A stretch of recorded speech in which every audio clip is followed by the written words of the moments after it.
গল্প পরিচয়হীন। লেখক আব্দুল্লাহ আল সাজ্জালাল। বিয়ের আসরের একপাশে গুটি-সুটি মেরে বসে আছে সদ্য বিয়ে ভাঙা কিশোরী মেয়েটি। দুহাতে তার মেহেদির রং জ্বলজ্বল করছে, আর সে রঙের মাঝখানে খুব যত্ন করে লেখা প্রিয় মানুষের নামটি। কথা ছিল প্রিয় মানুষটি আজকে জনম জনমের জন্য তার হয়ে যাবে। মেয়েটি কিন্তু কথা রেখেছে, সেজেছে লাল বেনারসি শাড়িতে। শুধু ছেলেটি কথা রাখেনি, এক কথায় বিয়ের আসর ছেড়ে চলে গেছে কাপুরুষের মতো। মেয়েটির দিকে একটি বার ফিরেও তাকায়নি। ফিরে তাকালে দেখতে পেত একজোড়া অশ্রুসজল চোখ চেয়ে আছে তার দিকে স্বীকৃতির অপেক্ষায়।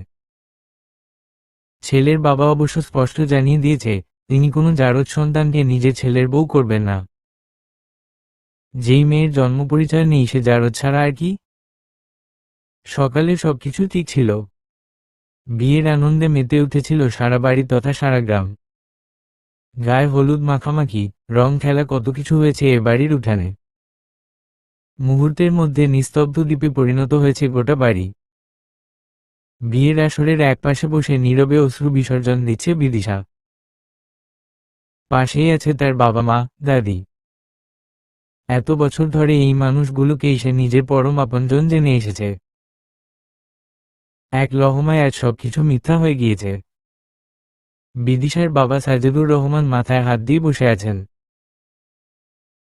যে সত্যি লুকানোর জন্য তিনি এত কিছু করেছেন, বাবার ভিটে মাটি ছেড়ে অচেনা জায়গায় পাড়ি জমিয়েছেন, সেই সত্যিটা কি সামনে আসার খুব দরকার ছিল? পাশে বসেই হাউমাউ করে কাঁদছেন সাজেদুর রহমানের স্ত্রী মীরা বানু। তার মনে হচ্ছে সবকিছুর জন্য সে নিজেই দায়ী। নিজের মেয়ের বিয়ে ভাঙায় যেন তার অবদান কম কিছু নয়। এত কিছুর মাঝেও চুপ আছেন সাজেদুর রহমানের মা সৈয়দা বেগম। তিনি ছেলের পাশে গিয়ে বসলেন, তারপর শান্ত গলায় বললেন, সৈয়দা বেগম, দেখো বাবা, সাজেদুর আল্লাহ যা করেন ভালোর জন্যই করেন। কে বলতে পারে আমাদের দাদুমণির জন্য আরো ভালো কেউ অপেক্ষা করে নেই। নিজেই শান্ত করো বাবা, আল্লাহকে ডাকো। এতক্ষণে চুপচাপ উঠে সাজেদুর সাহেবের সামনে এসে দাঁড়িয়েছে বিদিশা।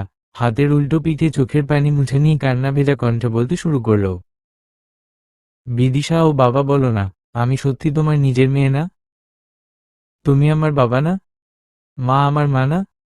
কিন্তু তুমি যে বলো আমি নাকি তোমার বাবার মতো দেখতে। মিথ্যে কথা ওগুলো। ও বাবা, বলো না, সত্যি কি তুমি আমাকে কুড়িয়ে পেয়েছ? সাজেদুর রহমান মূর্তির মতো বসে আছেন। কি জবাব দিবেন তিনি মেয়েকে? সাজেদুর সাহেব পেশায় একজন শিক্ষক। রায়পুর সরকারি প্রাথমিক বিদ্যালয়ের সহকারী শিক্ষক পেশায় নিযুক্ত আছেন তিনি। স্ত্রী মীরা একজন গৃহিণী, আর একমাত্র মেয়ে বিদিশা সবে এসএসসি দিয়ে কলেজে উঠেছে। বিদিশার বয়স 17। যদিও এত অল্প বয়সে একজন শিক্ষিত মানুষ কখনো মেয়ের বিয়ে দেন না, কিন্তু সাজেদুর সাহেব দিচ্ছেন। তার অবশ্য 3টি কারণ রয়েছে। প্রথমত, গ্রামের মেয়েদেরকে তাড়াতাড়ি বিয়ে দিতে হয়, না হলে বয়স বেশি হলে বিয়ে দিতে নানান জটিলতা দেখা দেয়। দ্বিতীয়ত, মেয়েটি দেখতে অত্যাধিক সুন্দরী। দুধে আলতা গায়ের রং, গোলাপি অধর, টানা টানা চোখ আর হাঁটু সমান মেঘ কালো চুল। এত সুন্দরী মেয়েকে ঘরে রাখার নানা বিপদ। আর তাছাড়া ছেলেটি ভালো এবং বিদিশা পছন্দ করে। এটাই তৃতীয় এবং শেষ কারণ। বাবাকে নিরুত্তর দেখে বিদিশার কান্নার বেগ আরও বেড়ে গেল। কাঁদতে কাঁদতে বিদিশা বলল, বিদিশা, তার মানে ওই লোকটাই ঠিক? আমার জন্মের কোনো ঠিক নেই? এই কথাটা বলে এক দৌড়ে উঠোন থেকে বড় বারান্দা পেরিয়ে নিজের ঘরে ঢুকে ঠাসাস করে দরজা বন্ধ করে দিল বিদিশা। মেয়ের দরজা বন্ধ করার শব্দে বুকের মধ্যে ধকক করে উঠল সাজেদুর সাহেবের। তার কেবলই মনে হচ্ছে নিজেকে শেষ করে দিবে না তো মেয়েটা। এই বয়সের মেয়েগুলো যে বড্ড আবেগী হয়। বিয়ের দিন সব ঠিকঠাকই ছিল। কনে পক্ষ সাধ্যমতো বরপক্ষের দাবিও মিটিয়েছিল। বরযাত্রী চলে এসেছে। সাজ শেষবারের মতো ঠিক করে দিচ্ছিল বাড়ির মেয়ে বউরা। সবকিছু ঠিকই চলছিল। এমন সময় মেয়ের খালা মুখ ফসকে বলে উঠল, খালা, এত কম গয়না দিছে কেন? নিজের মেয়ে হলে ঠিকই দুলাভাইয়ের থেকে বেশি গয়না দিত। বরপক্ষের কেউ যেন আশেপাশেই ছিল। সুতরাং এই কথাটা ছেলের বাবার কানে যেতে সময় লাগল না। সেখান থেকে মুহূর্তের মধ্যে ঝামেলা সৃষ্টি হয়ে গেল বিয়ে বাড়িতে। ব্যাস বিয়ে ভাঙতে আর কিছুই দরকার হয়নি, এটুকুতেই যথেষ্ট। রাত 11টা, বারান্দায় বসে সিগারেটের ধোঁয়া উড়াচ্ছে রাফি। আজ তার বিয়েটা হতে গিয়েও হয়নি, উঠে আসতে হয়েছে বিয়ের আসর থেকে। প্রায় 2 মাস পিছনে ঘুরে ঘুরে বিদিশাকে পটিয়েছে সে। শুধু ওই মেয়েটাকে পাওয়ার জন্য কত না নাটক করতে হয়েছে ভালোবাসার। কিন্তু তার বাবা সব নষ্ট করে দিল। এত কষ্ট করে যে বিয়ের ব্যবস্থা করেছে রাফি, একটা সত্যি সামনে আসতেই মুহূর্তে তার ধূলিসাৎ হয়ে গেল। হোক না বিদিশা পরিচয়হীন, রাফি তো বিদিশার পরিচয় চায়নি। সে তো চেয়েছে বিদিশার ওই আগুন ঝরা রূপের ডালি, যে রূপের কথা ভেবে রাতের পর রাত নির্ঘুম কেটেছে তার। আজ শুধু বাবার সম্পত্তি থেকে বঞ্চিত হওয়ার ভয় সে সব মেনে নিয়েছে। কিন্তু সে এটাও জানে এত সহজে বিদিশাকে ছাড়বে না। ভাবনার জগতে বুঁদ হয়েছিল রাফি। হুঁশ ফিরল মা সেতারা বেগমের ডাকে। সেতারা বেগম, কিরে বাবা খাবি না? রাফি উহু, ইচ্ছে নেই। সেতারা বেগম, কেন রে বাবা? এখনো বিদিশার কথা ভাবছিস? এখন আর ভেবে কি লাভ?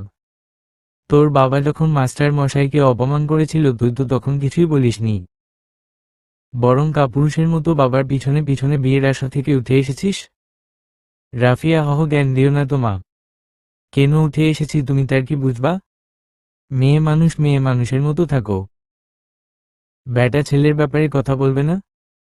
সেতারা বেগম, হরে বাপ, মা তো কিছুই বুঝে না।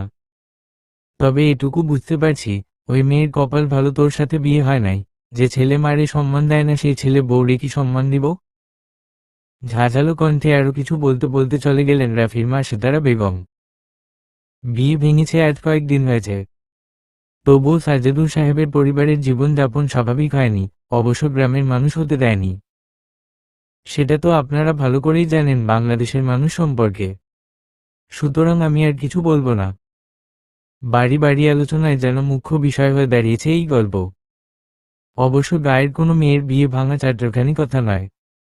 তার উপর জানা গেল মেয়েটির জন্ম পরিচয় নিয়ে সংশয়। সাজেদুর সাহেব ঠিক করলেন মেয়েকে শহরে পাঠিয়ে দিবেন। রাতের বেলায় খেতে বসেছে বাড়ির সবাই। বিদিশাকে খাইয়ে দিচ্ছে তার মামিরা বানু। মেয়েটা বড্ড চঞ্চল, কথায় কথায় দুষ্টুমি করে। সেই মেয়েটা চুপচাপ আছে, এই বিষয়টি কেউ মেনে নিতে পারছে না। এই মেয়েটি সাজেদুর সাহেবের কলিজা। অনেক কষ্টের পর এই মেয়েকে ঘিরে বেঁচে আছে তার স্বামী স্ত্রী। মেয়েকে চুপ থাকতে দেখে সাজেদুর সাহেব বলে উঠল, সাজেদুর সাহেব, আম্মাজান, আজকে কি আমার আম্মাজানের মনটা খারাপ? বিদিশা উহু। সাজেদুর সাহেব, তাহলে আমার আম্মাজান চুপ কেন? রঙ্গ তামাশা করে না কেন? বিদিশা, বাবা, তোমাদের সাথে আমার রক্তের সম্পর্ক নেই, তাই না? তাহলে তো আমি তোমাদের কেউ না। সাজেদুর সাহেব, শুনেন আম্মাজান, রক্তের সম্পর্কের উপর মানুষের হাত থাকে না, সেটা হলো সৃষ্টিকর্তার দান। কিন্তু আত্মার সম্পর্ক মানুষ নিজে তৈরি করে, তাই এই সম্পর্কের মূল্য অত্যাধিক। আর তাছাড়া 17 বছর ধরে আপনারে তিলতিল করে পালতেছি, তার বুঝি দাম নাই? বিদিশা আছে তো। সাজেদুর সাহেব, তাহলে আর কখনো এসব বলবেন না কেমন? বিদিশা উহু। কিন্তু আমার খুব জানতে ইচ্ছে করে কারা আমার মা বাবা। তাদের কাছে কি আমি এতটাই বোঝাছিলাম? পুরোটা বলার আগে সাজেদুর সাহেব, শুনেন আম্মাজান, আপনারে আমি সবকিছু বলবো, তবে এখন না, আপনার 18 বছরের জন্মদিনে। কিন্তু আরও একটা গুরুত্বপূর্ণ কথা, আপনারে আমি আর এই গায়ে রাখুন না। আপনি শহরের কলেজে পড়বেন, আমি সব ব্যবস্থা করে ফেলছি। সমীর মুখে এমন কথা শুনে আকাশ থেকে পড়লেন মীরা বানু। মীরা বানু, কই, আপনি তো আমারই কিছু বললেন নাই। কই পাঠাইবেন আমার মেয়েটারে? বিদিশার বাবা বললেন। সাজেদুর সাহেব, সেই ব্যবস্থা করে ফেলেছে মীরা। শিলার কাছে থাকবে আমার আম্মাজান। শিলার সাথে কথা হয়ে গেছে, কালকেই পাঠিয়ে দিতে বলেছে মেয়েরে। আম্মাজান বুঝিয়ে নেন। ফুফু আম্মার বাসায় যেতে হবে কালকে।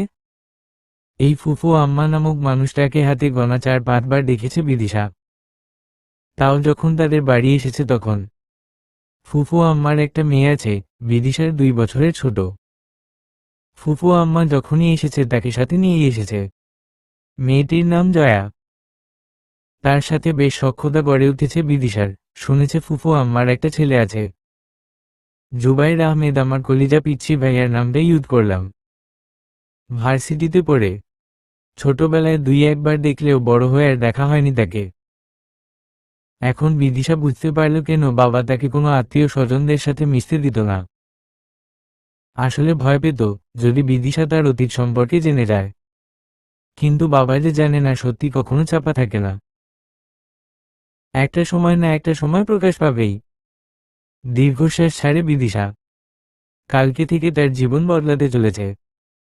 এই প্রথম বাবা, মা, দাদিকে ছেড়ে বিদিশার কোথাও যেতে হচ্ছে। তাতে অবশ্য মন্দ লাগছে না তার। মেজাজটা ফুরফুরে লাগছে। এই দম বন্ধ করা পরিবেশ থেকে সে নিজেও মুক্তি চায়। কিন্তু বিদিশা নিজের জানে না সেখানে কোন নতুন ভালোবাসা অপেক্ষা করছে তার জন্য। প্রায় 3 ঘন্টা জার্নি শেষে বিদিশা তার বাবার সাথে ফুফুর বাসায় পৌঁছাল।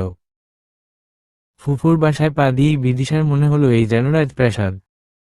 স্বপ্নের মতো সুন্দর ছবি। তাদের গ্রামে এত বড় বাড়ি কারো নেই। সবার দোতলা টিনের ঘর আর ছোট ছোট বাড়ি। এত সুন্দর বাড়ি তাদের গ্রামের কেউ কল্পনাও করতে পারবে না। বিদিশা যদি তার গ্রামের বান্ধবীদের বলে ফুফুর বাড়ি এত সুন্দর তারা হয়তো বিশ্বাস করবে না। আর ভাইয়ের মেয়ে আসাতে মিসেস শীলা প্রচণ্ড খুশি হয়েছেন। আনন্দে তার চোখ মুখ ঝলমল করছে। অবশ্য হবে না কেন। মেয়েরা চিরজীবন বাপের বাড়ির আত্মীয় দেখলে অনেক খুশি হয়। ফুফা নামের মানুষটিকে জীবনে প্রথম দেখল বিদিশা। মনে হলো বিদিশাদের আগমনে ভদ্রলোক একেবারেই খুশি নন। ড্রয়িং রুমে সোফায় বসে পেপার পড়ছিলেন তিনি। সাজেদুর সাহেব মেয়েকে নিয়ে বসলেন তার দুলাভাই কাশেমের পাশে। তারপর বললেন, সাজেদুর সাহেব কেমন আছেন দুলাভাই? ভদ্রলোক পেপার থেকে চোখ না সরিয়ে গম্ভীর গলায় বললেন, কাশিম সাহেবে ভালো। সাজেদুর সাহেব, দুলাভাই ই আমার মেয়ে। আম্মাজান সালাম করেন ফুফাজান রে। বিদিশা সালাম করতে গেলে কাশিম সাহেবে বিরক্তির ভঙ্গিতে বললেন, কাশিম সাহেবে থাক লাগবে না। স্বামীর ব্যবহারে প্রচণ্ড লজ্জিত আর বিরক্ত বোধ হচ্ছে মিসেস শিলার। এই গোয়ার গোবিন্দ লোকটার সাথে কিভাবে 27 বছর সংসার করছেন তা শুধু তিনি জানে। খাওয়া দাওয়া শেষে বেশিক্ষণ দাঁড়ালেন না সাজেদুর সাহেব। তিনি শুধু একদিনের ছুটি নিয়ে এসেছে মেয়েকে পৌঁছে দিতে। আগামীকালকে আবার স্কুলে জয়েন করতে হবে। সুতরাং থাকার সুযোগ নেই। সাজেদুর সাহেবের বিদায়কালে বাপ মেয়ের মধ্যে এক প্রস্থমান অভিমান হয়ে গেল। দুজনের চোখ ছলছল করছে। বাবার বুকে মাথা গুজে এক পস্ত কান্নাকাটিও হয়ে গেল বিদিশার। মেয়েকে সান্ত্বনা দিয়ে সাজেদুর সাহেব বললেন, সাজেদুর সাহেব আম্মাজান কাঁদেন কেন? আমি মাঝে মাঝে এসে আপনাকে দেখে যাব। বিদিশা, কিন্তু তোমাকে, মাকে আর দাদিকে ছাড়া কেমনে থাকবো আমি? সাজেদুর সাহেব, সময়ের সাথে সে অভ্যাস হয়ে যাবে। শুনেন আম্মাজান, যাওয়ার আগে একটা কথা বলি। পৃথিবীতে সব মানুষ একরকম হয় না। অনেকের কথায় মন খারাপ হতে পারে, কিন্তু কাঁদবেন না। মনে রাখবেন আপনার চোখের এক ফোঁটা পানি মুক্তার থেকেও বেশি দামি। এমন কারো জন্য সে মুক্তা না ঝরে যে মুক্তার দাম দিতে পারবে না।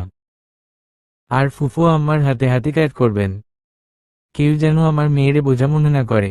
আমি মাসে মাসে টাকা পাঠাবো। আপনি ভদ্র হয়ে থাকবেন। কেউ যেন বলতে না পারে সাজু মাস্টার মেয়েরে আদব কায়দা দেয় নাই। এটুকু বলে আর দাঁড়ালেন না সাজেদুর সাহেব। হনহন করে সিঁড়ি দিয়ে নেমে গেলেন। হয়তো মেয়ের কাছে চোখের জল লুকানোর বৃথা চেষ্টা করলেন। দেখতে দেখতে 2 দিন হয়ে গেছে বিদিশা ফুফুর বাড়িতে এসেছে। এর মধ্যেই সে বেশ মানিয়ে নিয়েছে এখানে। ফুফুর মেয়ে জয়ার সাথে এই 2 দিনে গলায় গলায় ভাব হয়ে গেছে তার। জয়া মেয়েটা বড্ড বাচাল, কিন্তু খুব ভালো মনের মানুষ। এই 2 দিনে জয়ার স্কুল ফ্রেন্ডস, বেস্ট ফ্রেন্ডস, ভালো লাগা মন্দ লাগা সব জেনে গিয়েছে বিদিশা। জয়ার এটাও ভাবা হয়ে গেছে বড় হয়ে সে শাড়ির বিজনেস করবে আর বিদিশাকে মডেল বানাবে। এত সুন্দরী মডেল থাকলে নাকি শাড়ি বিক্রি ভালো হবে। বিদিশা অবশ্য এসেছে পাগলি মেয়ের কথায়। এই 2 দিনে একবারও ফুফুর ছেলেকে দেখেনি বিদিশা। শুনেছে জুবাইর নাকি ভার্সিটি থেকে ইন্ডাস্ট্রিয়াল ট্যুরে গিয়েছে 5 দিন আগে। মোট 7 দিনের ট্যুর। জয়া অবশ্য তাতে খুব খুশি। বাড়িতে থাকলে দুজনে টম এন্ড জেরির মতো লেগেই থাকে। জয়ার মতে 7 দিনের জন্য বাড়ি আপদমুক্ত। বিকেলবেলা বিদিশা বাড়িতে একাই ছিল। ফুফু গেছে ডাক্তারের কাছে, ফুফা ব্যবসার কাজে আর জয়া প্রাইভেটে। যাওয়ার আগে অবশ্য ফুফু বারবার বলে গিয়েছে অপরিচিত লোক আসলে দরজা না খুলতে, কারণ শহরের লোকজন ভালো হয় না, এখানে সব সময় সাবধানে থাকতে হয়। তাছাড়া ফুফু জয়াকে নিয়ে ফিরবে, তাদের কাছে এক্সট্রা চাবি আছে। জয়ার ঘরে বসে এক মনে গল্প লিখছিল বিদিশা, সময় কাটানোর জন্য ডায়েরিতে টুকটাক লেখালেখি করে সে। হঠাৎ কলিং বেলের শব্দে ধ্যান ভাঙল বিদিশার। অনেকক্ষণ ধরেই বেল বেজে যাচ্ছে, কিন্তু ফুফুদের কাছে তো চাবি আছে, তাহলে কে আসবে? অনেকক্ষণ ধরে সিদ্ধান্তহীনতায় ভুগছে বিদিশা, দরজা খুলবে নাকি খুলবে না, যদি খারাপ কেউ হয়। এইদিকে 1 ঘন্টা ধরে বেল বাজিয়ে চলেছে জুবাইর, কারো খোলার নাম নেই। মেজাজটা সেই গরম হচ্ছে তার। বাড়ির সবাই একসাথে মরে গিয়েছে নাকি? অবশেষে দরজা খোলার শব্দে আরো রাগ বেড়ে গেল জুবাইরের। সে মনে মনে ঠিক করল যে এই দরজা খুলুক না কেন আজ 2-4 কথা শুনিয়ে দিবে। কিন্তু দরজা খোলার পারহা হয়ে গেল জুবাইর। ওপাশ থেকে যে দরজা খুলেছে আগে কখনো তাকে দেখেছে বলে মনে হয় না তার। অবশ্য এত সুন্দরী মেয়ে কখনো দেখেনি সে। মনে হচ্ছে কোনো পরী দাঁড়িয়ে আছে। নির্দ্বিধায় প্রথম দেখাতে এই মেয়ের প্রেমে পড়া যায়।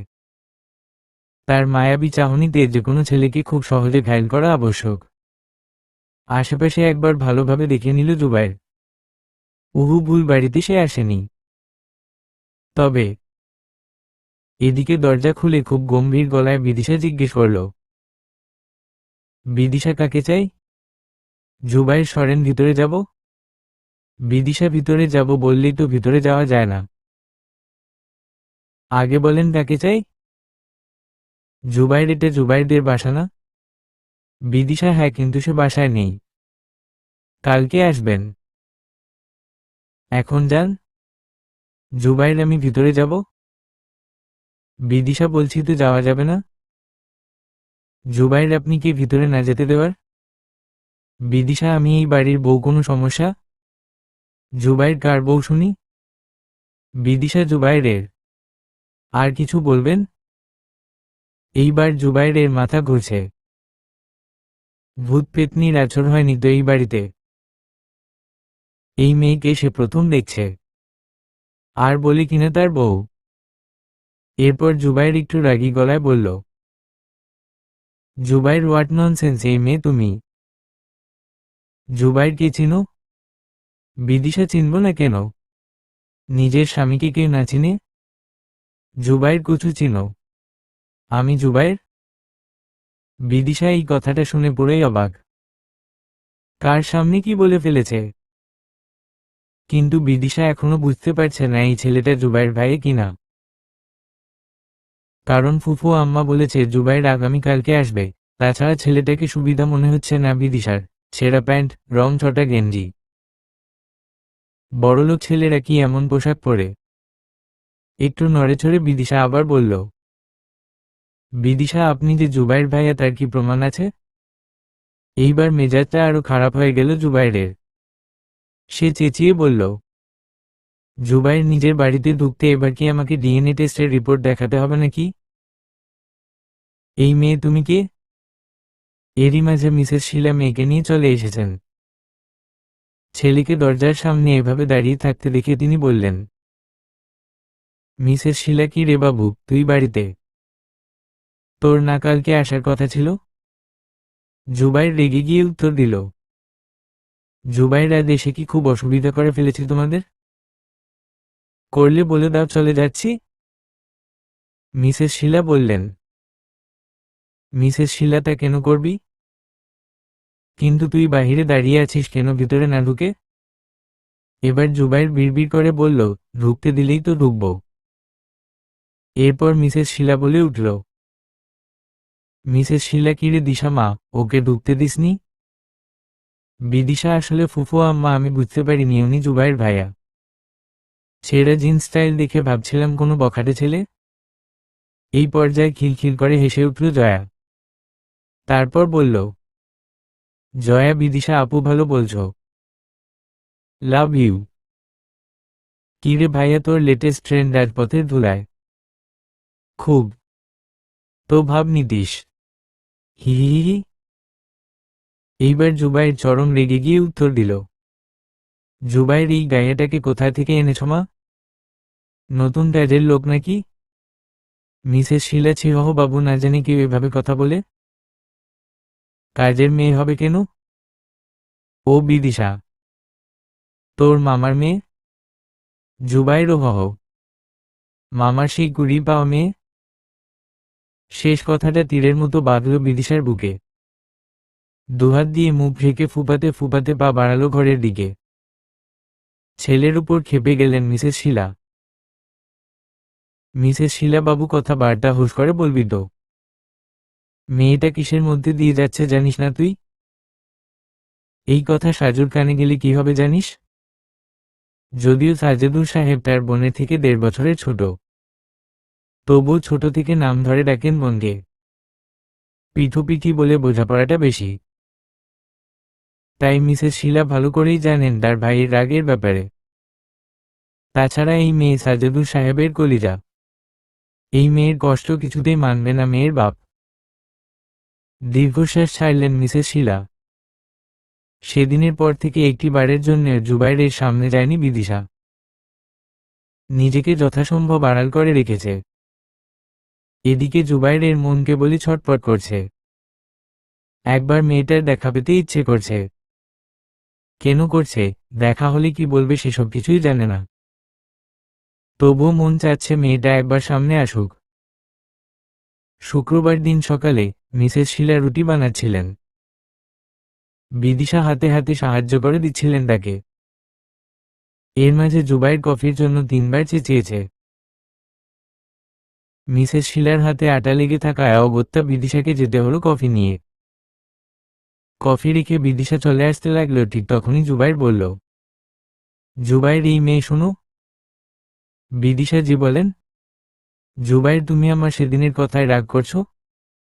সামনে আসো না কেন? বিদিশা, কুড়ি পাওয়া মেয়েদের রাগ করতে নেই।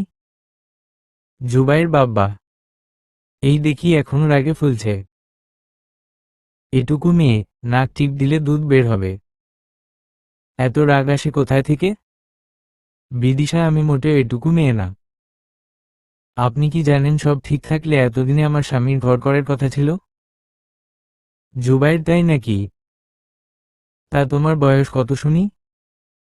বিদিশা, 17 বছর। জুবাইর, 17 বছরকে ইংরেজিতে কি বলে জানো? বিদিশা, 17। জুবাইর, হোম। যাদের বয়স 13 থেকে 19 অর্থাৎ 13 থেকে 19 তাদের টিনেজার বলা হয়। আর টিনেজারদের কিশোর কিশোরী ধরা হয়। তাদেরকে অ্যাডাল্ট হিসেবে গণ্য করা হয় না। আর তাছাড়া 18 বছরের আগে মেয়েদের বিয়ে আইনে নিষিদ্ধ। পুলিশ জানতে পারলে সেদিন তোমার বিয়েটা এমনিও হতো না। ঢুকছে মাথায়? বিদিশা, ঢুকছে। জুবাইর, এবার যাও। মনে মনে জুবাইরকে সাপান্ত করতে করতে রুম থেকে বের হয়ে গেল বিদিশা।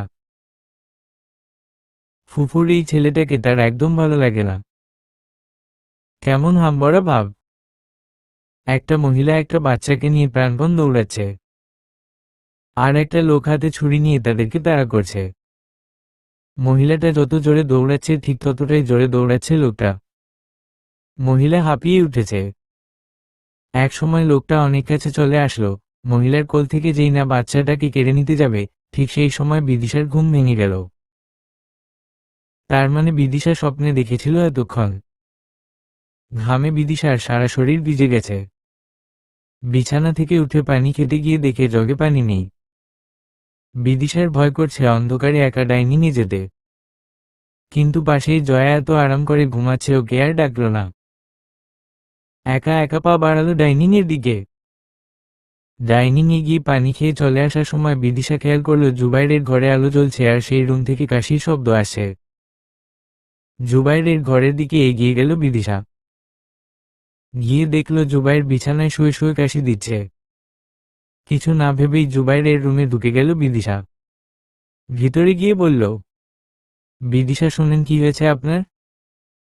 জুবাইর তুমি এত রাতে? বিদিশা শুনলাম আপনি কাশি দিচ্ছেন। আপনার কি ঠান্ডা লেগেছে? জুবাইর হ্যাঁ, আসলে আজ অবেলায় গোসল করেছি তো তাই ঠান্ডা লেগে গেছে। গলায় এত ব্যথা তাই ঘুমাতে পারছি না। বিদিশা ঔষধ খেয়েছেন?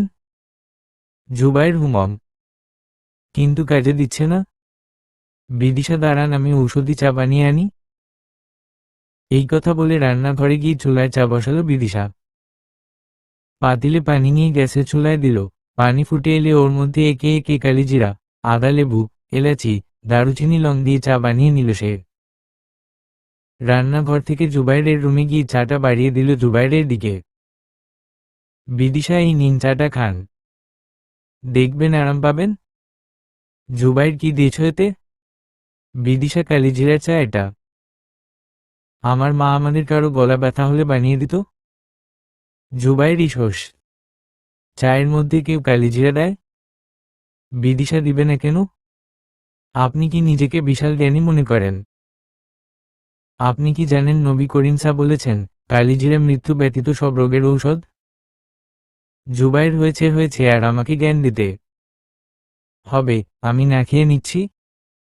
বিদিশা আর শোনেন সরিষার তেলের বোতলটা রেখে গেলাম। বুকে ডলে নিবেন, এতে কিছুটা হলেও স্বস্তি পাবেন। আসি, শুভরাত্রি। এই বাড়িতে আসার পর সকালে চাটা বিদিশাই করে। যদিও তাদের গ্রামে কারো চা খাওয়ার অভ্যাস নেই কিন্তু ভোরবেলা উঠে পড়াশোনা করার অভ্যাস বিদিশার। আর ভোরবেলা এক কাপ চা না হলে পড়া হয় না তার। বাড়িতে থাকতে নিজের চা নিজেই বানিয়ে নিত সে। ফুফুর বাসায় এসে চা নিয়ে বেশ ভাবনায় পড়ে গেল সে। কিন্তু ফুফুর বাড়ি এসে দেখল সবাই সকালে চা খায়। পরের দিন সকালবেলায় বিদিশা ফজরের নামাজ পড়ে রান্নাঘরে গেল চা বানাতে। বাড়ির কেউ এখনো ঘর থেকে বের হয়নি। হঠাৎ পিছন থেকে হালকা কাশির শব্দে পিছু ফিরে তাকালো বিদিশা। জুবাইর দাঁড়িয়ে আছে সেখানে। জুবাইর এক কাপ চা কি আমি পেতে পারি? বিদিশা বসেন দিচ্ছি। জুবাইর শোনো। বিদিশা কি? জুবাইর সরি আর থ্যাংক ইউ। বিদিশা কোনটা কিসের জন্য? জুবাইর সেদিনের ব্যবহারের জন্য সরি, আর কাল রাতের ঘরোয়া টোটকার জন্য থ্যাংক ইউ। বিদিশা কিছু বলল না, শুধু একটা মুচকি হাসি দিল। সেই হাসির অর্থ বোঝার ক্ষমতা জুবাইরের নেই। কিন্তু জুবাইরের কেবলই মনে হতে লাগল সেই হাসিতে ঘায়েল হয়ে পাতার পর পাতা কাব্য রচনা করা যাবে। এতে বিন্দু মাত্র সন্দেহ নেই। আমার প্রাণের পড়ে চলে গেল কে? বসন্তের বাতাসটুকুর মতো। সে যে ছুঁয়ে গেল, নুয়ে গেল রে। ফুল ফুটিয়ে গেল শত শত। সে চলে গেল বলে গেল না। সে কোথায় গেল ফিরে এলো না। জুবাইর মারহাবা। মারহাবা। বিকেলবেলায় ছাদের কার্নিশে একা একা বসে গুনগুন করে গাইছিল বিদিশা। জুবাইরের কথা শুনে পিছু ফিরে তাকাল সে। জুবাইর আবার বলতে লাগল, জুবাইর বাহ বেশ ভালো গাও তো তুমি। তা কার জন্য এত বিরহের গান? নিশ্চয়ই প্রেমিকের জন্য। বিদিশা আচ্ছা আপনারা শহরের লোকেরা এত বেশি বুঝেন কেন? বিরহ প্রেমিক ছাড়া আর কারো জন্য হতে পারে না। জুবাইর তো তোমার কার জন্য হচ্ছে শুনি? বিদিশা মাকে খুব মিট করছি। জুবাইর ওহ এই ব্যাপার? Very simple. মামিকে একটা কল দাও। বিদিশা ওই মা না? জুবাইর তাহলে? বিদিশা যেই মাকে কখনো দেখিনি, ধরিনি, ছুঁইনি। জুবাইর হঠাৎ? বিদিশা কি জানি। কাল রাতে অদ্ভুত একটা স্বপ্ন দেখলাম। তাই হয়তো। জুবাইর কি স্বপ্ন? বিদিশা বাদ দিন তো। তা আপনি এই সময় এখানে? আজ আড্ডায় যাননি? জুবাইর ভালো লাগছে না। কেমন অদ্ভুত একটা অনুভূতি হচ্ছে। বিদিশা কেমন? জুবাইর নিজেও বুঝতে পারছি না। বুঝলে জানাবো। বিদিশা আচ্ছা ঠিক আছে, তাহলে এখন আসি। বিদিশা চলে যাচ্ছে। আর বিদিশার চলে যাওয়ার দিকে তাকিয়ে আছে জুবাইর। কেন জানি অদ্ভুত একটা মায়া কাজ করছে এই অতি রূপবতী মেয়েটার প্রতি। আচ্ছা, সে কি প্রেমে পড়েছে বিদিশার? নিজের মনেই হাসল জুবায়ের। এর মধ্যে কয়েকটা দিন কেটে গেছে। বিদিশার কলেজে ভর্তি সম্পূর্ণ হয়েছে। আজ বিদিশার কলেজের প্রথম দিন। যেহেতু মেয়েটা কিছুই চিনে না, সেহেতু মিসেস শীলা ঠিক করেছেন জুবাইরের বাইকে করে মেয়েটাকে পৌঁছে দিয়ে আসবে। আর তাই মিসেস শীলা জুবাইরকে ডাক দিলেন। মিসেস শীলা বাবু। জুবাইর হামা বলো। মিসেস শীলা, বিদিশা মাকে তুই কলেজে দিয়ে আয়, একেবারে ক্লাসে পৌঁছে দিয়ে আসবে। বিদিশা মা, জুবাইর ভাইয়ার সাথে যা। বিদিশা, ঠিক আছে ফুফু আম্মা। জুবাইর, এই মেয়ে শোনো। বিদিশা, জি ভাইয়া বলেন। জুবাইর, তোমার জিপিএ কত এসএসসিতে? বিদিশা, জিপিএ 5।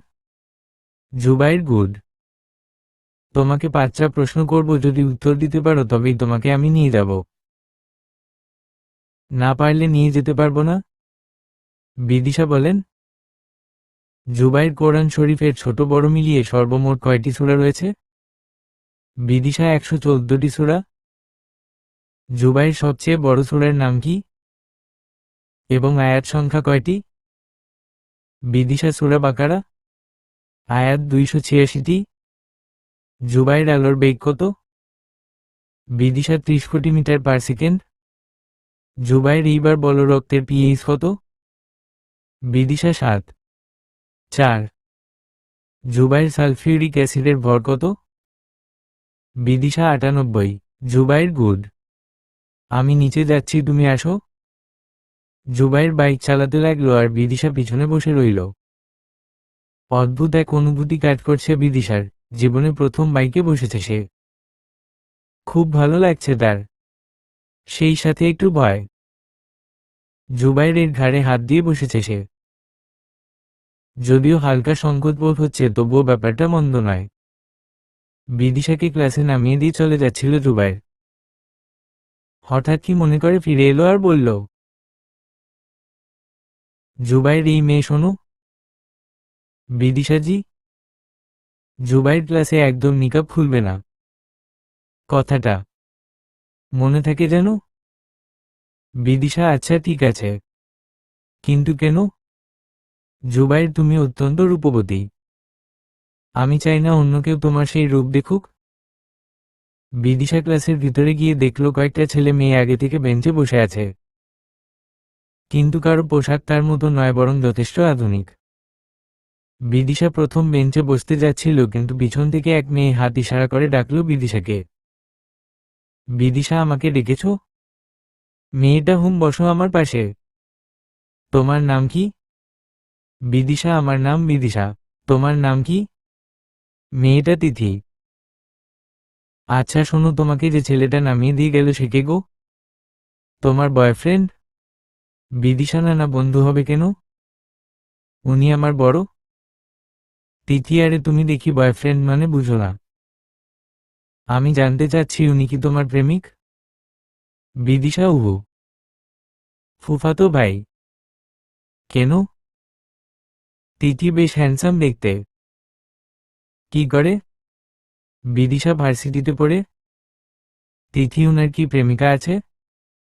বিদিশা, জানি না, কেন? তিথি, শুনে আসবা, না থাকলে আমার সাথে প্রেম করিয়ে দিবা। ওনাকে আমার ভালো লেগেছে। বিদিশা, যা বাবা, আজই তো প্রথম দেখলে। তিথি, প্রেম তো এভাবেই হয়। বিদিশা, শোনো মেয়ে, ওনার দিকে একদম তাকাবে না। কলেজে পড়তে আসো নাকি প্রেমিক খুঁজতে আসো? আগে জানলে তোমার পাশেই বসতাম না। এই বলে বিদিশা উঠে গিয়ে অন্য বেঞ্চে বসল। ঘটনার আকস্মিকতায় মেয়েটা হাঁ করে তাকিয়ে রইল বিদিশার দিকে।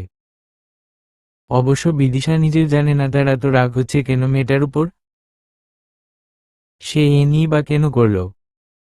তবে কি? না না, সেটা কি করে সম্ভব? দুপুরবেলায় কলেজ থেকে বিদিশাকে নেওয়ার জন্য এসেছে জুবাইর।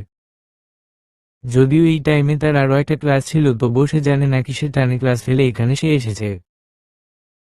জুবাইর, আচ্ছা প্রথম দিন ক্লাস কেমন হলো? বিদিশা, আচ্ছা আপনার গার্লফ্রেন্ড আছে? জুবাইর, এটা কি আমার প্রশ্নের উত্তর? বিদিশা আগে আমার প্রশ্নের উত্তর দেন। জুবাইর, হ্যাঁ, আমার তো অনেক মেয়ে বন্ধু আছে। বিদিশা, উহু, গার্লফ্রেন্ড মানে প্রেমিকা? জুবাইর, এসব শিখিয়েছে বুঝি ক্লাসে? বিদিশা, জানি না। আগে বলেন। জুবাইর, না, নেই। তবে একজনকে ভালো লাগে। বিদিশাকে সে? জুবাইর, একদিন বলবো। নিমিষেই মুখটা অন্ধকার হয়ে গেল বিদিশার। কিন্তু তার তো মন খারাপের কিছুই নেই। তবে কি? দেখতে দেখতে বেশ কয়েকদিন কেটে গিয়েছে। বিদিশা এখন শহরের জীবনযাত্রায় বেশ অভ্যস্ত। তার দিনগুলো নিয়মের বেড়াজালে বাঁধা পড়েছে। এখন সে রোজ নিয়ম করে কলেজে যায় জুবাইরের বাইকে। জুবাইর অবশ্য সহজ রাস্তায় না গিয়ে আঁকাবাঁকা রাস্তা দিয়ে বাইক চালায় যাতে সময় বেশি লাগে। বিদিশা সেই সব বুঝলে না বুঝার ভান করে থাকে। এরপর কলেজ থেকে এসে গোসল, নামাজ, খাওয়া শেষ করে ঘুমিয়ে নেয় বিদিশা। বিকেলে যেদিন জয়ের পড়া থাকে না সেদিন খানিকটা হেঁটে আসে দুই বোন। আর না হলে বিদিশা একা একা ছাদে সময় কাটায়। অবশ্য মাঝে মাঝে জুবাইর তার সঙ্গ দেয়। এতে বিন্দু মাত্র মন্দ লাগে না তার। রাতে ফুফু আম্মাকে রান্নায় সাহায্য করে বিদিশা। আর ঘুমানোর আগে বেকুনিতে 10 মিনিট হাঁটাহাঁটি করে বিদিশা। এতে নাকি খাবার ভালো হজম হয়। এটা অবশ্য বিদিশার বাবার থিওরি। বিদিশা অনেকবার জয়াকে বলেছে তার সাথে হাঁটতে, কিন্তু মেয়েটা বড্ড অলস। খেতে পেলেই ঘুমিয়ে যায়। এভাবে কাটছে বিদিশার দিন রাতেই। আজকাল বিদিশা আর জুবাইরের মধ্যে অঘোষিত এক সম্পর্ক তৈরি হয়েছে। দুজন বেশ খানিকটা সময় একসাথে কাটায়। অবশ্য দুজনের কাছে এই অজানা এই সম্পর্কের কি নাম দেওয়া যায়। তবে দুজনের সঙ্গ দুজনেই পছন্দ করে। মিসেস শীলা অবশ্য ব্যাপারটা খেয়াল করেছেন। এতে যদি মেয়েটা তার দুঃখ ভুলে থাকতে পারে ক্ষতি তো কিছুই নেই। রাতের বেলায় ঘুমানোর আগে রোজকার মতো হাঁটাহাঁটি করছিল বিদিশা। হাঁটা শেষে ঘরে এসে দেখল জয়া নাক ডেকে ঘুমাচ্ছে। বিদিশা নিজেও ঘুমানোর জন্য বেড সুইচ অফ করতে যাবে এন সময় দেখল টেবিলের উপর একটা ছোট বাক্স আর তার সাথে আটা দিয়ে একটা চিরকুট লাগানো। বিদিশা মনে করে দেখল সে যখন ঘর থেকে বের হয় তখন এই বাক্সটা এখানে ছিল না। তবে কৌতূহলবশত বাক্সটা হাতে নিয়ে লেখাটা পড়তে লাগল বিদিশা। বাক্সের ভিতরে একটা ফোন আছে। ফোনটা গল্প করার জন্য বা গেমস খেলার জন্য দেইনি, কলেজে গিয়ে তোমাকে খুঁজে পাওয়ার সুবিধার্থে এই ব্যবস্থা। নিজের অজান্তেই হেসে উঠল বিদিশা। এরপর বিদিশা বাক্স খুলে ফোনটা হাতে নিয়ে দেখল তাতে কেবল একটা নাম্বারই সেভ করা আছে, আর সেটা জুবাইরের। এর মধ্যে মেসেজের টোনটা যে মেসেজ ওপেন করল বিদিশা। জুবাইর টেক্সট করেছে। জুবাইর ফোন পছন্দ হয়েছে? বিদিশা, এসবের কি দরকার ছিল? জুবাইর পাকনামি না করে বলো পছন্দ হয়েছে। বিদিশা, হুমম হয়েছে। জুবাইর, আচ্ছা ঘুমিয়ে পড়ো, গুড নাইট। বিদিশা, শুভরাত্রি। দীর্ঘ 1 মাস পর আজ শুক্রবার। আজ জুবাইরের সব থেকে কাছের 5 জন বন্ধুর দুপুরের দাওয়াত জুবাইরদের বাসায়।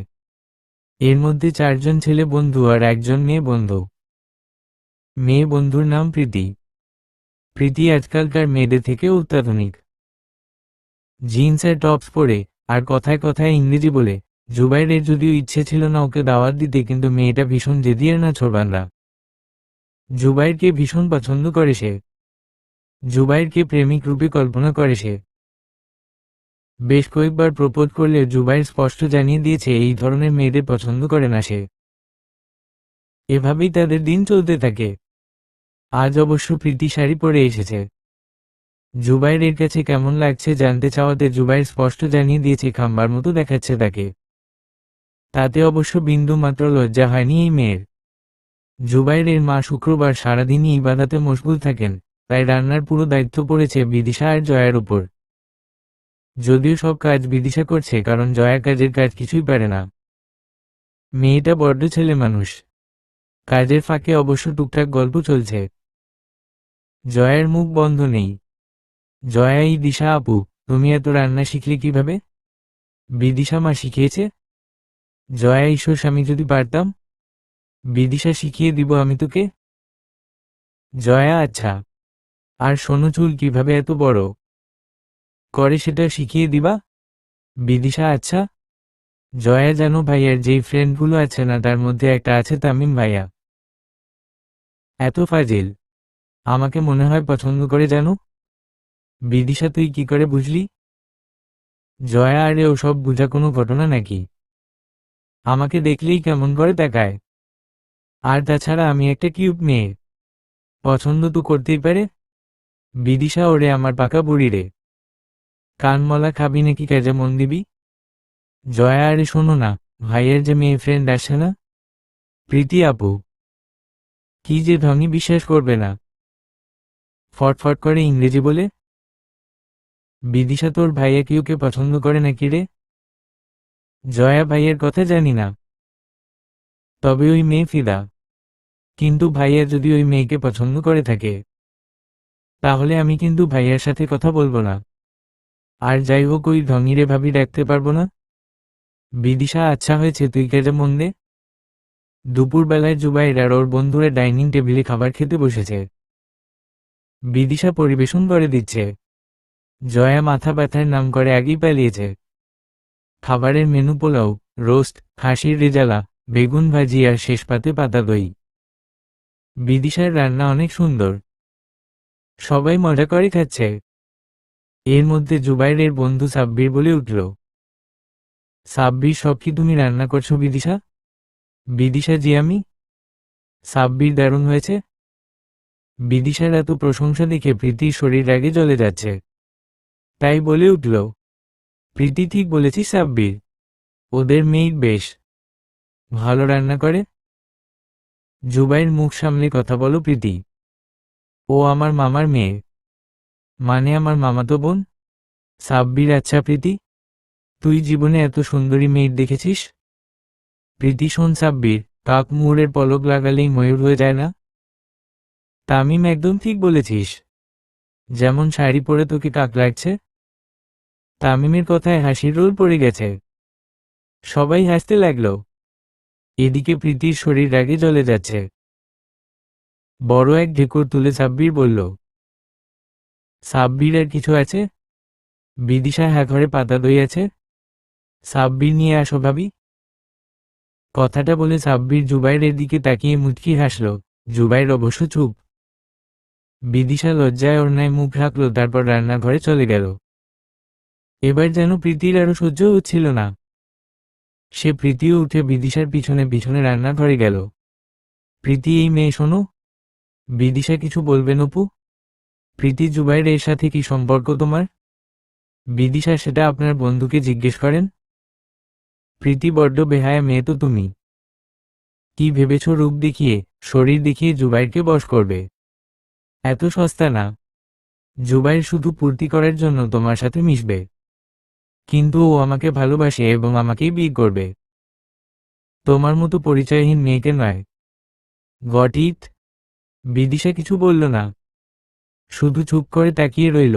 কিন্তু সেই দিন রান্নাঘরে বিদিশা আর প্রীতি ছাড়া আর কেউ না থাকলেও দরজার আড়াল থেকে কিন্তু কেউ একজন ঠিকই সব কথা শুনেছিল। বেশ কয়েকদিন কেটে গিয়েছে। সেদিনের ঘটনার পর থেকে জুবাইরকে এড়িয়ে চলে বিদিশা। এখন সে একা একা কলেজে যায়, এমনকি জুবাইর এর মেসেজের রিপ্লাইও দেয় না। মোট কথা, জুবাইরকে দেখলেই সরে আসে সেখান থেকে। জুবাইর অবশ্য অনেকবার ট্রাই করেছে কথা বলার, কিন্তু বিন্দু মাত্র লাভ হয়নি। এদিকে জুবাইর এর কেবলই ফাঁকা ফাঁকা লাগছিল, কিছু ভালো লাগছিল না। মনে হচ্ছে কোথাও একটা সুর কেটে গিয়েছে তার জীবনের। রাত 12টা, সবাই ঘুমিয়ে পড়েছে। বিদোষের ঘুম আসছে না, বিছানায় এপাশ ওপাশ করছে সে। মেসেজের টুনটান আওয়াজে ফোনের স্ক্রিনে তাকায় বিদিশা।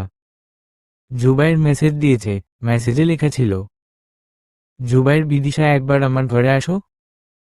বিদিশা, সম্ভব নয়। জুবাইর, তুমি না আসলে আমি যা তা করে বসবো। বিদিশা, ঠিক আছে। জুবাইর, কি? মাথা গরম হলে কিন্তু তোমার ঘরে এসে জয়ের সামনে এমন কিছু করব তুমি বিপদে পড়ে যাবে। বিদিশা, আসছি আমি। Zubair, good girl. ফোনটা রেখে গুটি গুটি পায়ে জুবাইরের ঘরে যেতে লাগলো বিদিশা। কেউ টের পেলে কেয়ামত হয়ে যাবে। জুবাইরের কিছু না হলেও বিদিশার নামে কলঙ্ক রটবে। বিদিশা রুমে ঢুকতেই জুবাইর রুমের দরজার ছিটকিনি দিয়ে দিল আর বলল, জুবাইর এত সময় লাগে এটুকু আসতে? বিদিশা, আপনি পুরুষ মানুষ, কলঙ্কের ভয় নেই। আমার আছে, যা বলার তাড়াতাড়ি বলুন। কথাটা বলার সাথে সাথে জুবাইর হাতটা ধরে হ্যাচকা টান দিয়ে বিদিশাকে নিজের সাথে মিশিয়ে নিল, তারপর ওকে দেওয়ালের সাথে মিশিয়ে দিয়ে ওর হাত দুটি শক্ত করে ধরে বলল, জুবাইর, এই মেয়ে এত দেমাগ কেন তোমার? এভাবে না পড়ালে হয় না আমাকে? বিদিশা অনেক চেষ্টা করে নিজেকে ছাড়াতে না পেরে বলল। বিদিশা, মাঝরাতে অসভ্যতা করার জন্য ঘরে ডেকেছেন? জুবাইর, না, জিজ্ঞেস করতে ডেকেছি কেন এড়িয়ে চলছ? বিদিশা, তাতে আপনার কি আসে যায়? জুবাইর, আসে যায় বলেই তো ডেকেছি। বিদিশা লজ্জা করে না প্রেমিকা থাকতে অন্য মেয়ের সাথে অসভ্যতা করতে? জুবাইর, আমার আবার প্রেমিকা কে? বিদিশা, জানেন না আপনি? আচ্ছা, জানিয়ে দিচ্ছি, প্রীতি আপু। জুবাইর, তুমি এটা বিশ্বাস করো? বিদিশা, না করার কি আছে? কথাটা বলার সাথে সাথে বিদিশার ঠোঁটের সাথে ঠোঁট মিলিয়ে দিল জুবাইর। মুখ তুলে আবার জিজ্ঞেস করল, জুবাইর, এরপরেও বিশ্বাস করো? বিদিশা, হ্যাঁ করি। এবার বিদিশাকে ধাক্কা দিয়ে সরিয়ে দিল জুবাইর আর বলল, Zubair, you bloody fool, get lost from my room. কাঁদতে কাঁদতে রুম থেকে বের হয়ে নিজের রুমে চলে গেল বিদিশা। পরের দিন সকালবেলায় ক্লাস করছিল বিদিশা।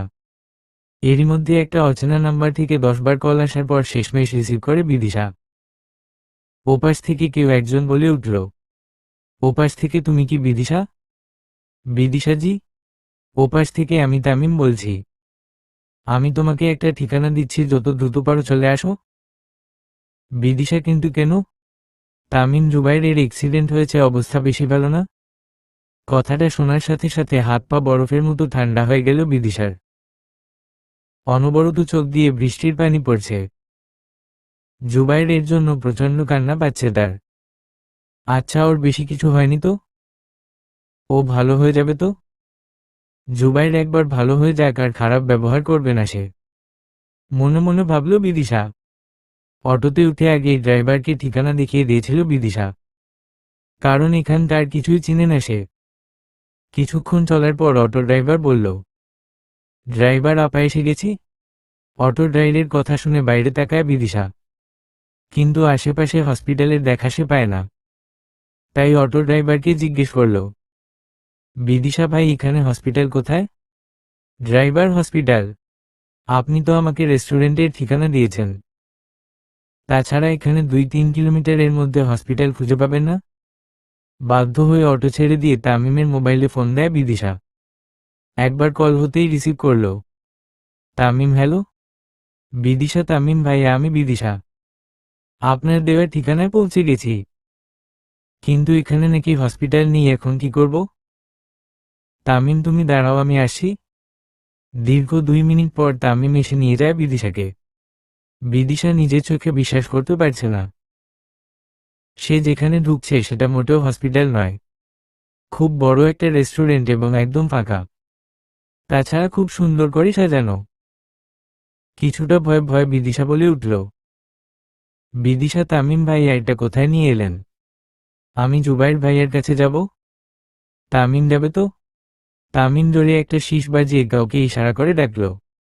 এবার বিদিশা হতভম্ব, কারণ স্বয়ং জুবাইর তার সামনে সুস্থ শরীর নিয়ে দাঁড়িয়ে আছে, আর তার পাশে বেশ কয়েকজন বন্ধু বান্ধব। বিদিশা আরও অবাক হলো যখন তার সামনে প্রীতি এসে দাঁড়ালো।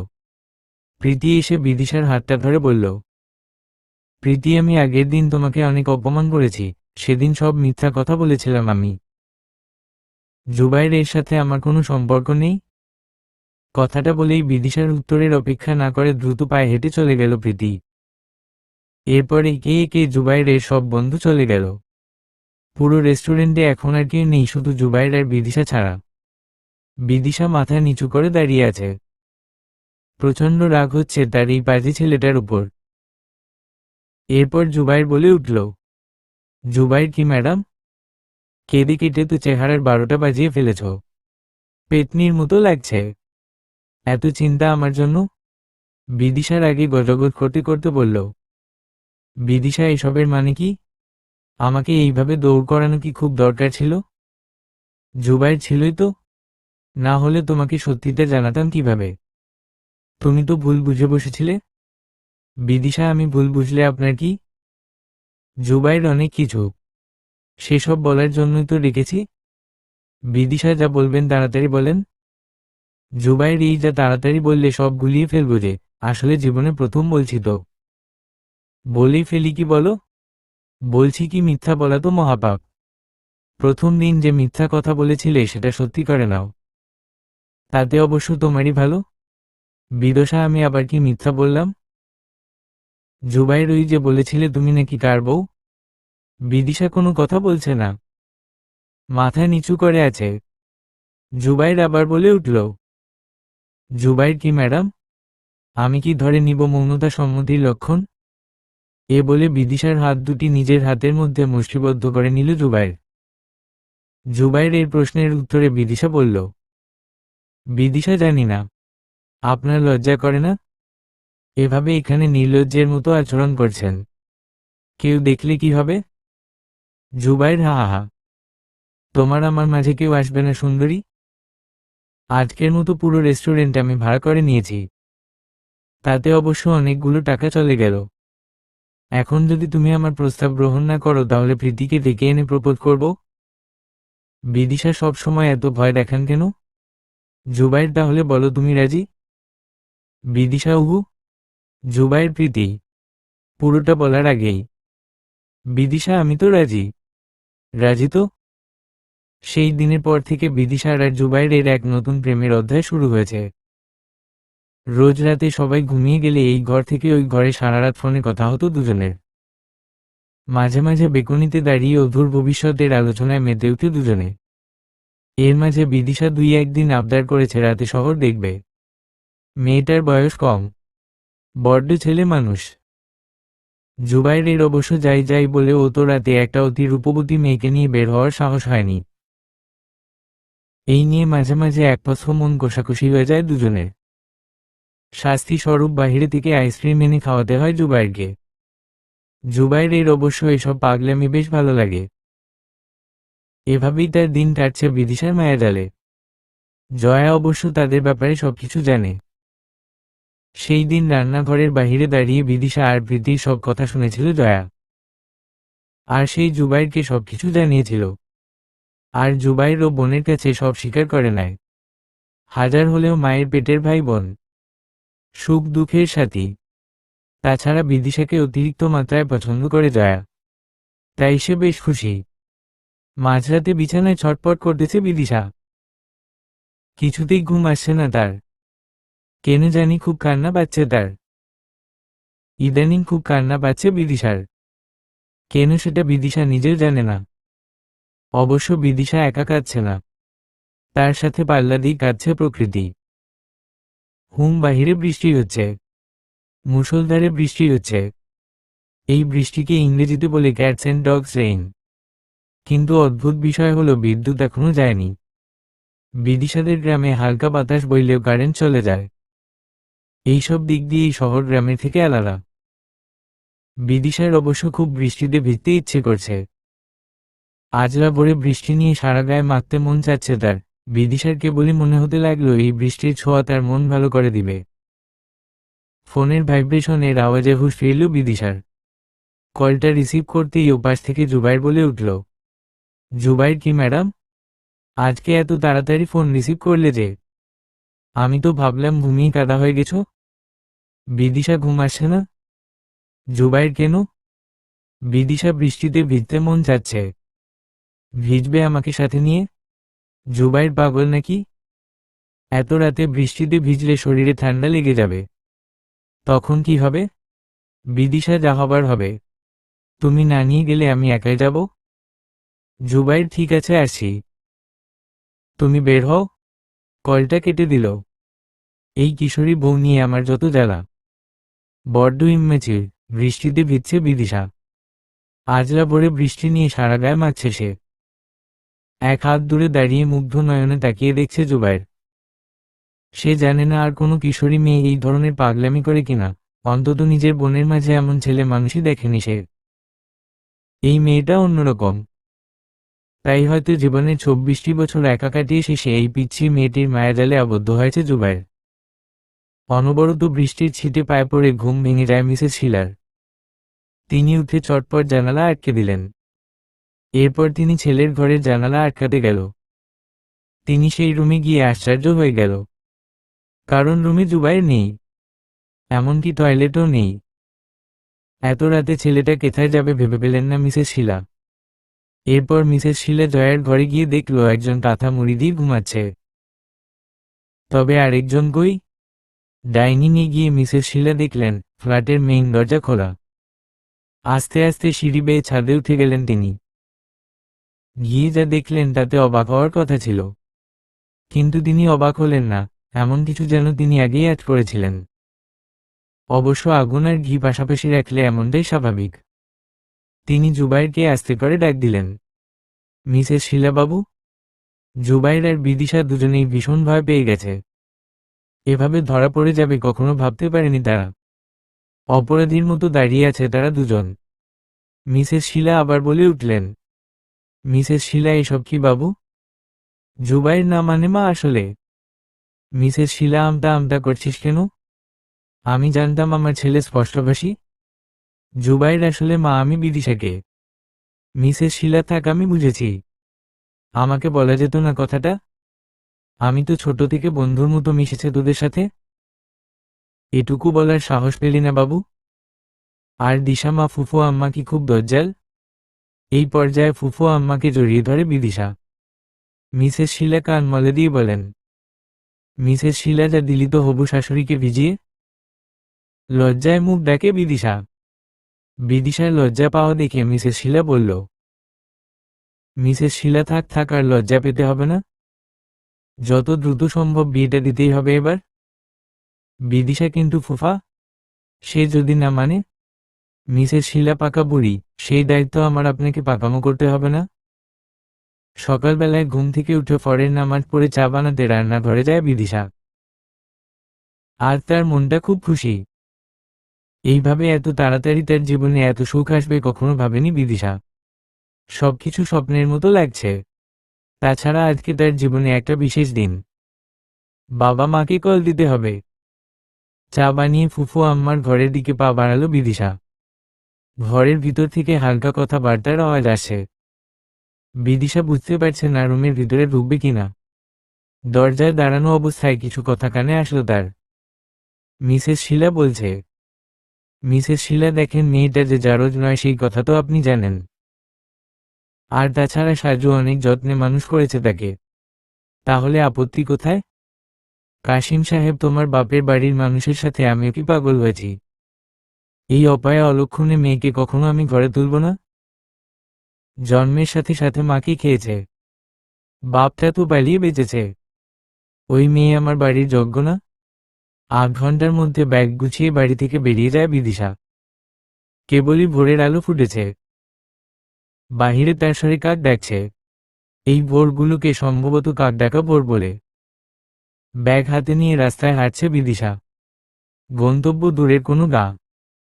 মিসেস শিলা ঘুম থেকে উঠলেন অনেকক্ষণ হয়ে গেছে, কিন্তু আজকে এখনো বিদিশার দেখা পাননি। এমনটা তো কখনো হয় না। মেয়েটা প্রতিদিন ফরের নামাজের পরে চা নিয়ে হাজির হয়।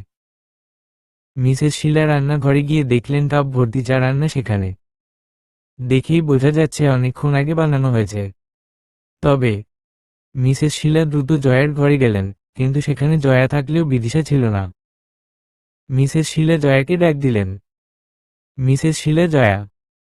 এই জয়া? জয়া কি মা? মিসেস শিলা তোর দিশা আপু কই? জয়া জানি না। দেখো কোথায় আছে, আমাকে ঘুমাতে দাও। জয়া এই কথাটা বলে আবারও কাঁথা মুড়ি দিয়ে ঘুমিয়ে পড়ল। মিসেস শিলা অগত্যা ঘর থেকে বের হয়ে গেলেন।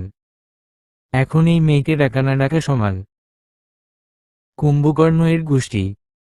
মেয়ের প্রতি রাগে গজগজ করতে করতে ছাদের দিকে চলে গেলেন তিনি। মেয়েটার জীবনে যে আজ বিশেষ দিন। এত সকালে কোথায় যাবে এটুকু মেয়ে? সারা বাড়ি তন্ন তন্ন করে খুঁজেও পাওয়া যায়নি দিশাকে।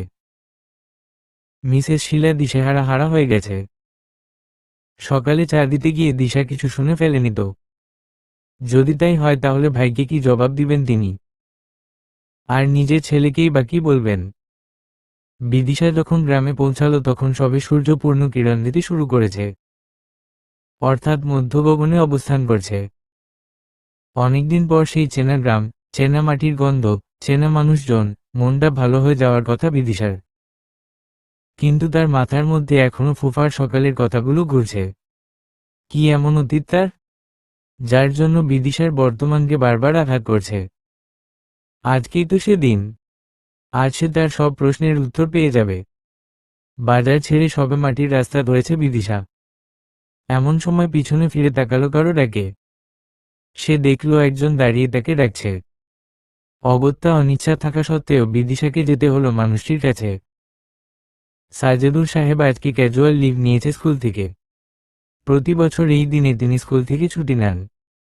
কোনো না কোনো এতিমখানার বাচ্চাদের খাওয়ান তিনি এই দিনে।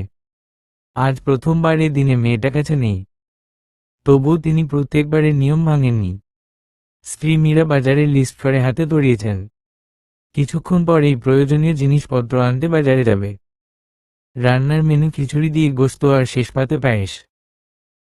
মীরা বানু অবশ্য প্রত্যেকবার শাশুড়িকে বলেন পায়েস রান্না করতে।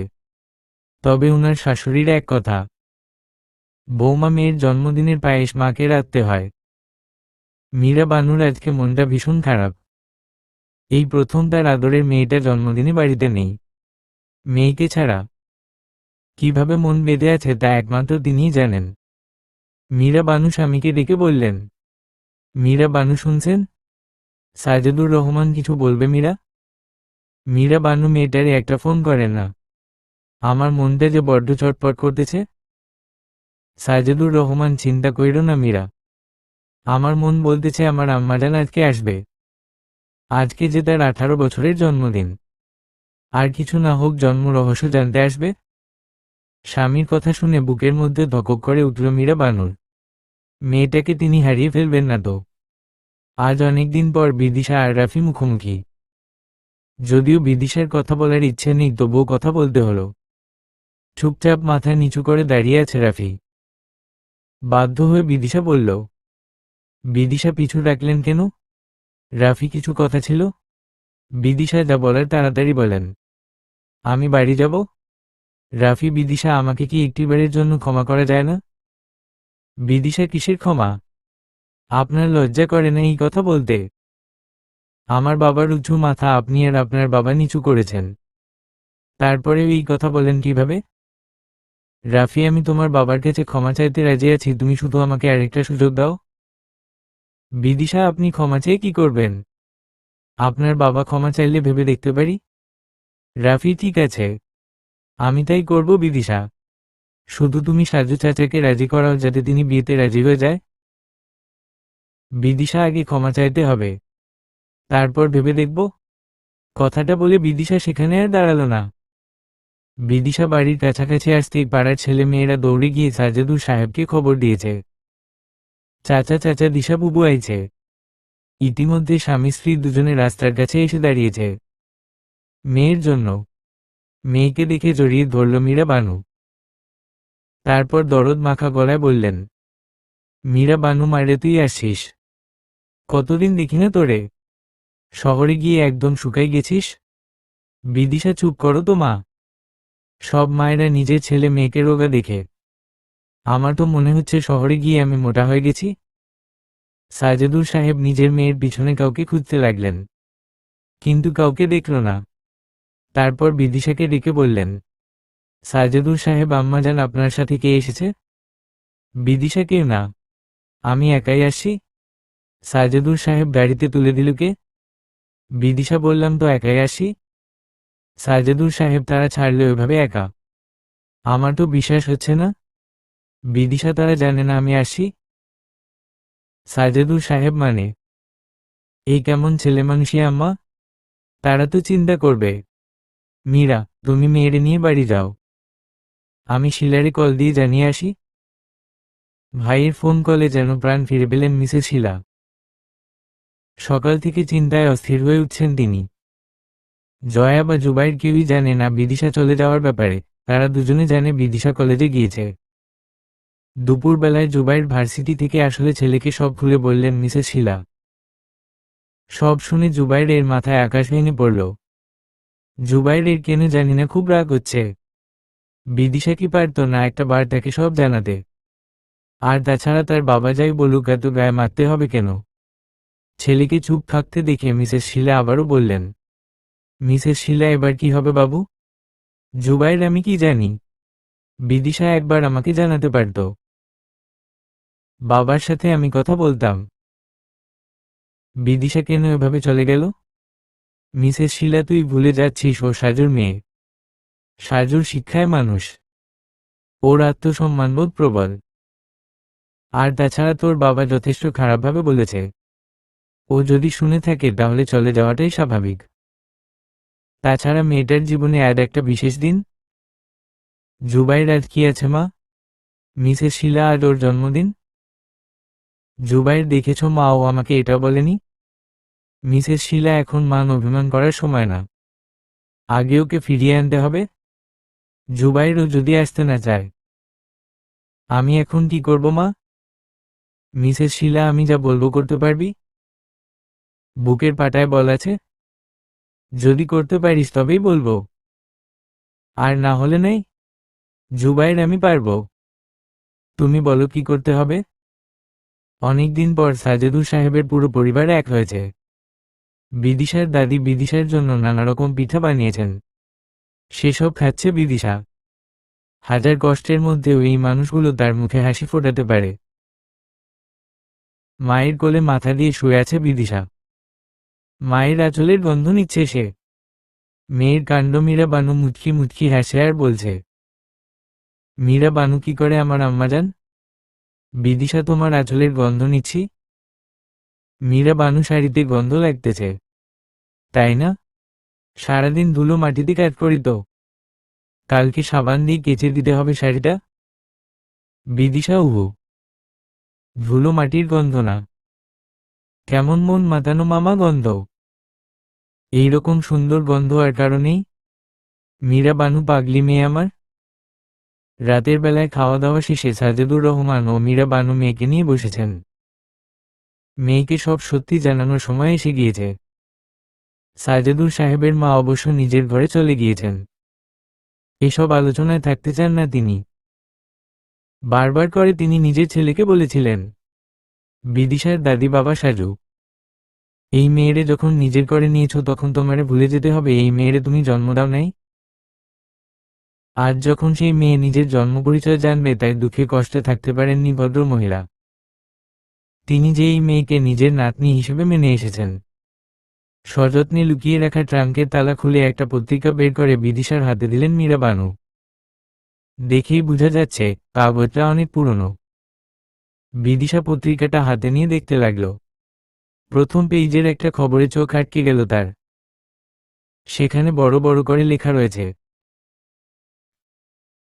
হাসপাতালের বিল না মিটিয়ে মৃত প্রসূতি ও নবজাতক রেখে পালিয়েছে মৃতের পরিবার।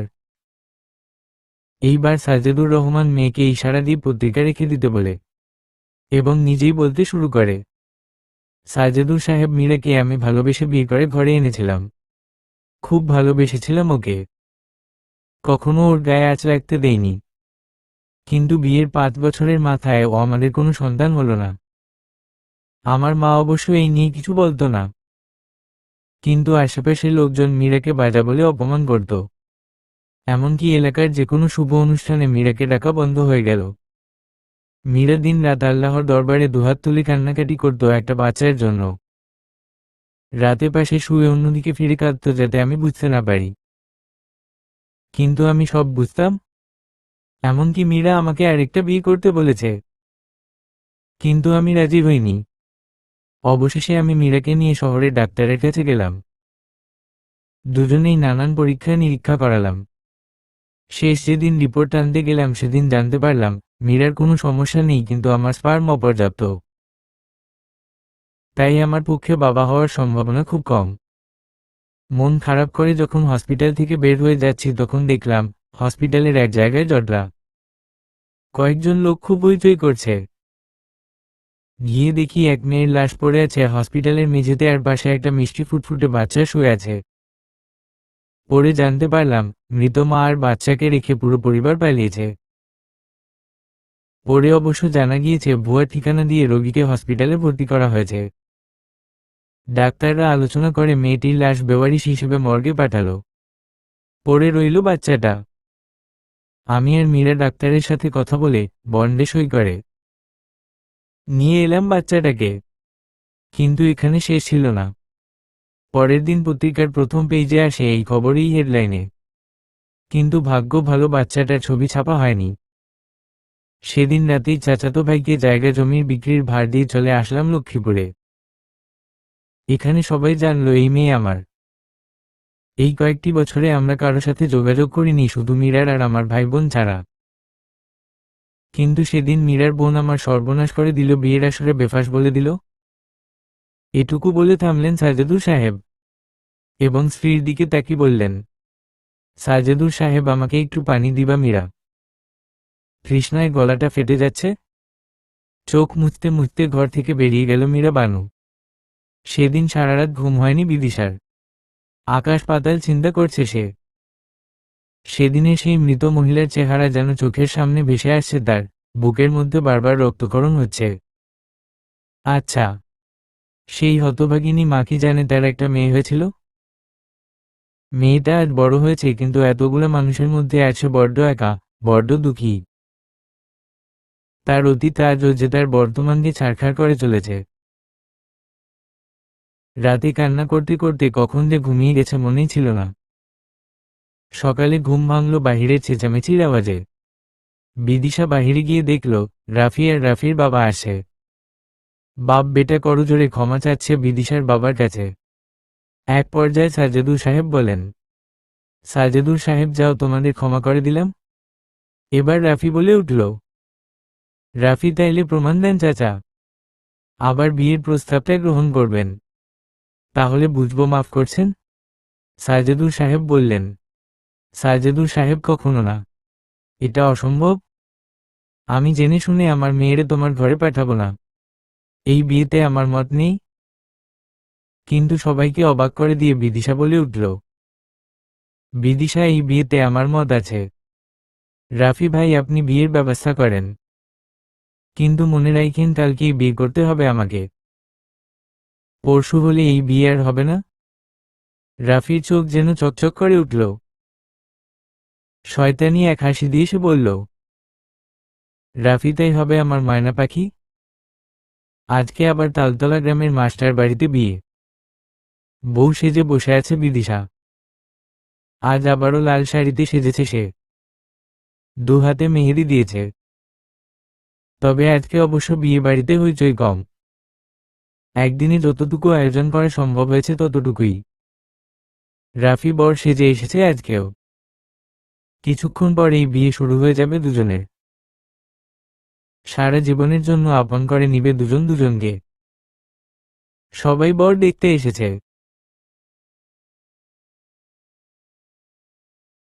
আর বিদিশা ঘরে একা বসে চোখের জল ফেলছে। এতটা তাড়াহুড়ো করা কি আদৌ ঠিক হয়েছে?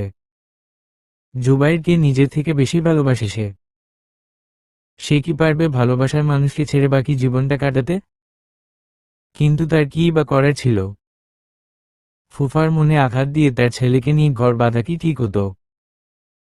বিদিশা বসে বসে এসব ভাবতেছে এমন সময় জয়া এসে বলল, সবাইকে আমার পক্ষ থেকে পবিত্র ঈদুল আজহার শুভেচ্ছা ও অভিনন্দন। ঈদ মোবারক। জয়া, দিশা আপু। বিদিশা, কিরে কখন আসলি? জয়া, এই তো মাত্র। বিদিশা, কার সাথে আসলি? জয়া, আম্মুর। বিদিশা, আর কেউ আসেনি? জয়া, আর কার আসার কথা বলছো তুমি? বিদিশা, উহু, কেউ না, বস আমার পাশে। জয়া, তোমার জন্য একটা উপহার আছে। বিদিশা, কিরে? জয়া পিছন থেকে একগুচ্ছ হলুদ গোলাপ বের করলো আর সেগুলো বিদিশার হাতে দিল। হলুদ গোলাপ বিদিশার প্রিয় ফুল। ফুলগুলো হাতে নিয়ে গন্ধ শুকতেই বিদিশার মাথা চক্কর দিয়ে উঠল। কয়েক সেকেন্ডের মধ্যে অজ্ঞান হয়ে বিছানায় লুটিয়ে পড়ল বিদিশা। 1 ঘন্টা পর বিয়ে বাড়িতে হুলস্থুল। আজকে এই বাড়িতে কোনো বিয়ে হয়নি। অপু এবার বর কোথাও যায়নি, কিন্তু সারা বাড়িতে খুঁজেও কনেকে পাওয়া গেল না। কনে পালিয়েছে। আগের বার এই বাড়ির মানুষগুলোকে অপমান করে এই বাড়ি থেকে ফিরে গিয়েছিল রাফি আর তার বাবা। সময়ের ব্যবধানে আজ সেই বাড়ি থেকে অপমানিত হয়ে ফিরে যেতে হলো তাদেরকে। আমারও খুব ইচ্ছে করে রোজ গল্প দিতে, সম্পূর্ণ গল্পটা লেখা থাকা সত্ত্বেও গল্পটা ধরে রাখি। এক সময় রোজ গল্প দিতাম, কারণ তখন সবার খুব ভালো রেসপন্স পাইতাম। এখন রেসপন্স পাই না, তাই দেওয়ার আগ্রহ কমে গেছে।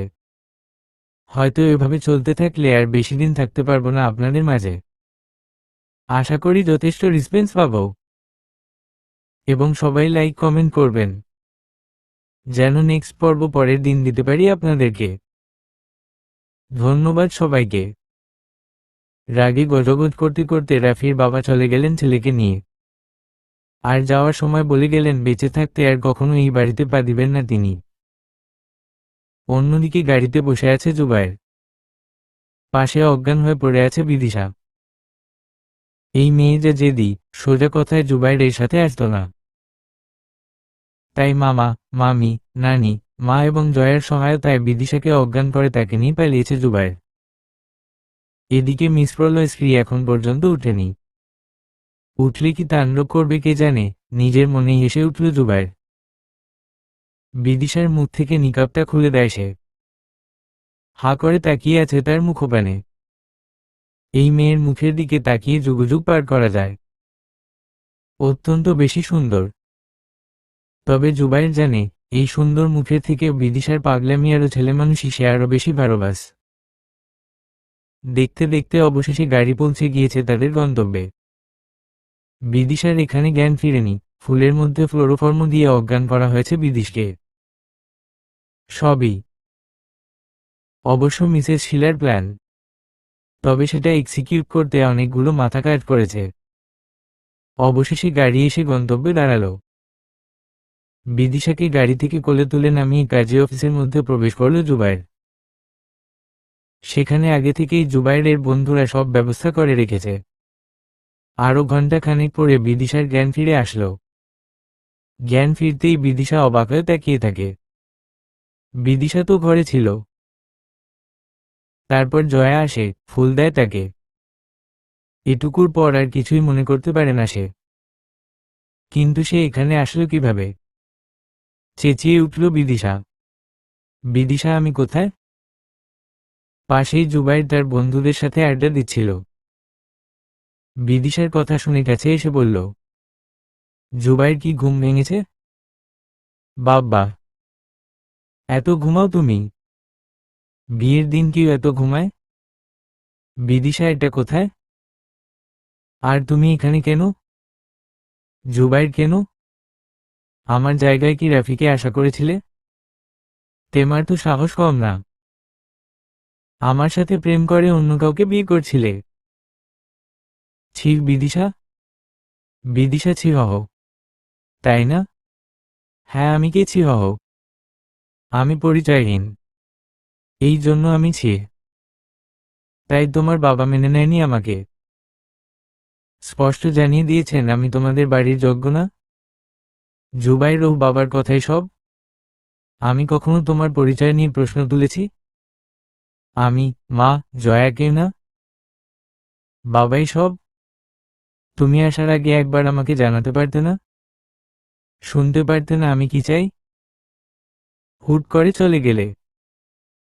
শুধু তাই না, তুমি কিনা আমাকে না জানিয়ে রাফিকে বিয়ে করতে রাজি হয়ে গেলে। ওর সাথে সুখী হতে তুমি আমাকে মিস করতে না পদে পদে। ভালোবাসনি আমাকে কখনো?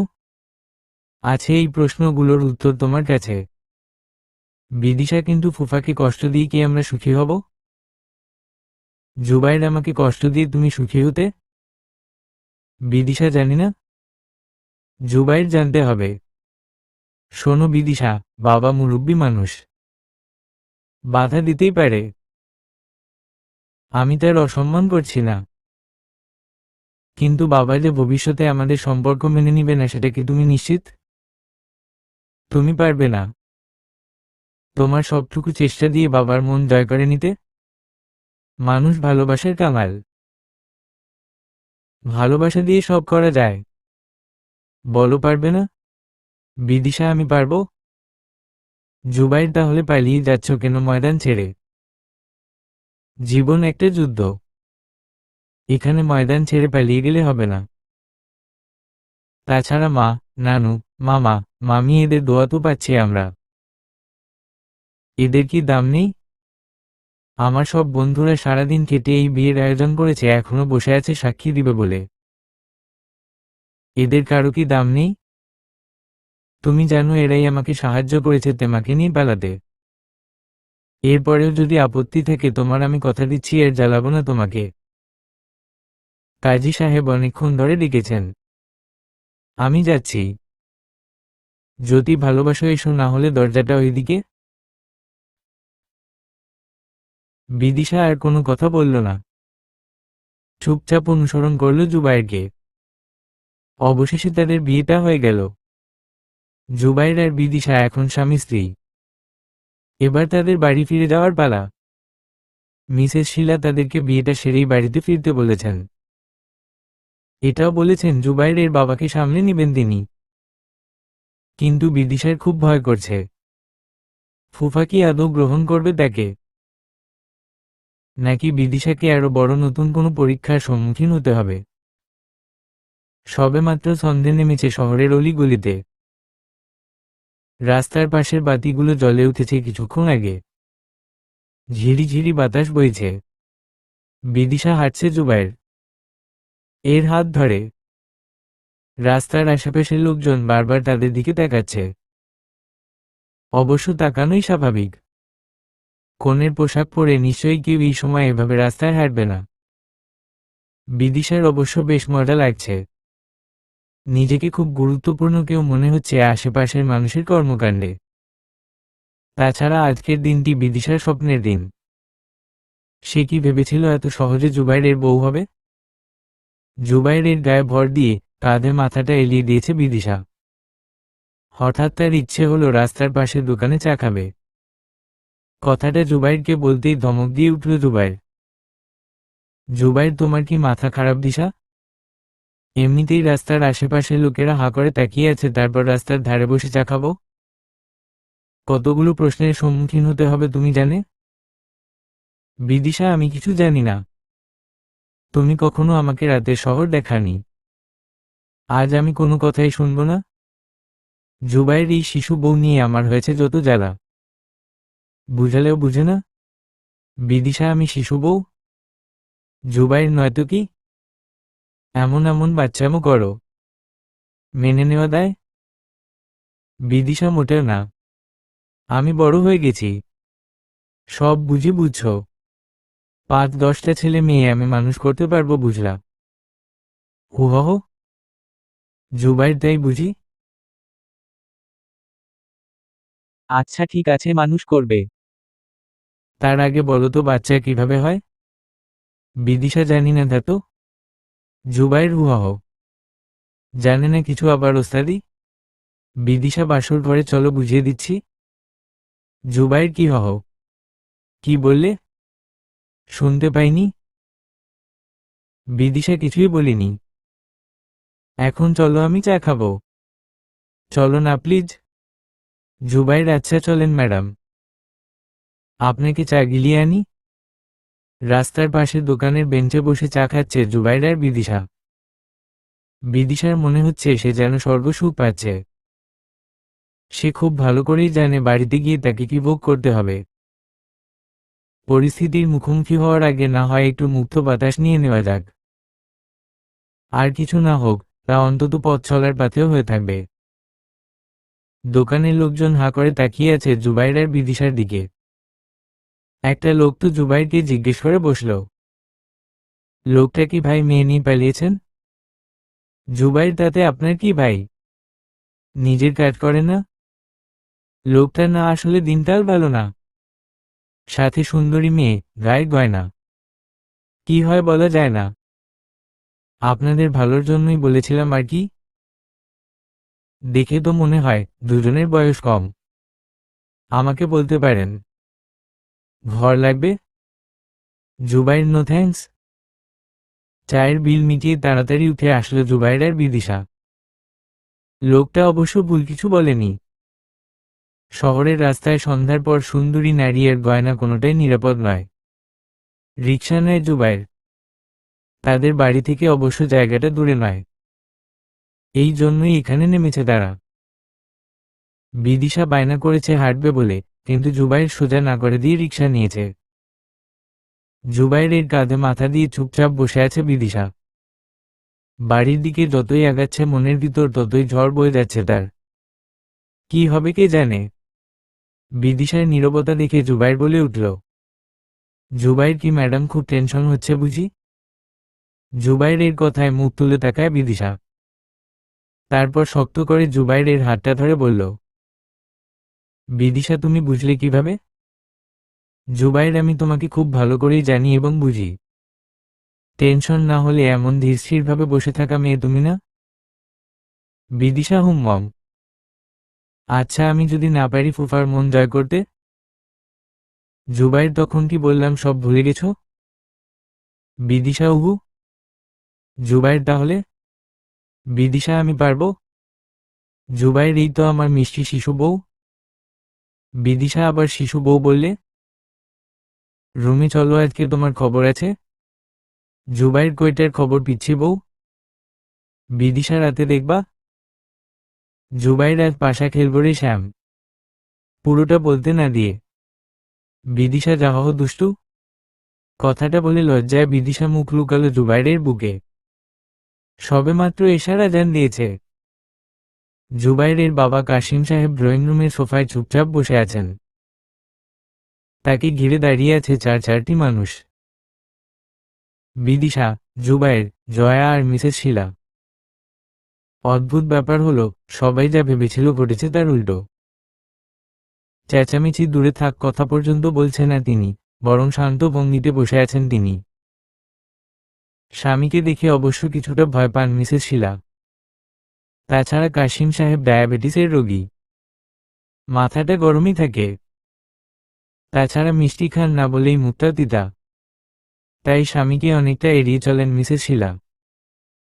স্বামীর মৌনতাতে মনে একটু আশ্বাস নিয়ে তিনি বললেন, মিসেস শীলা শোনো যা হওয়ারটা হয়ে গেছে। ছেলে এখন বিবাহিত।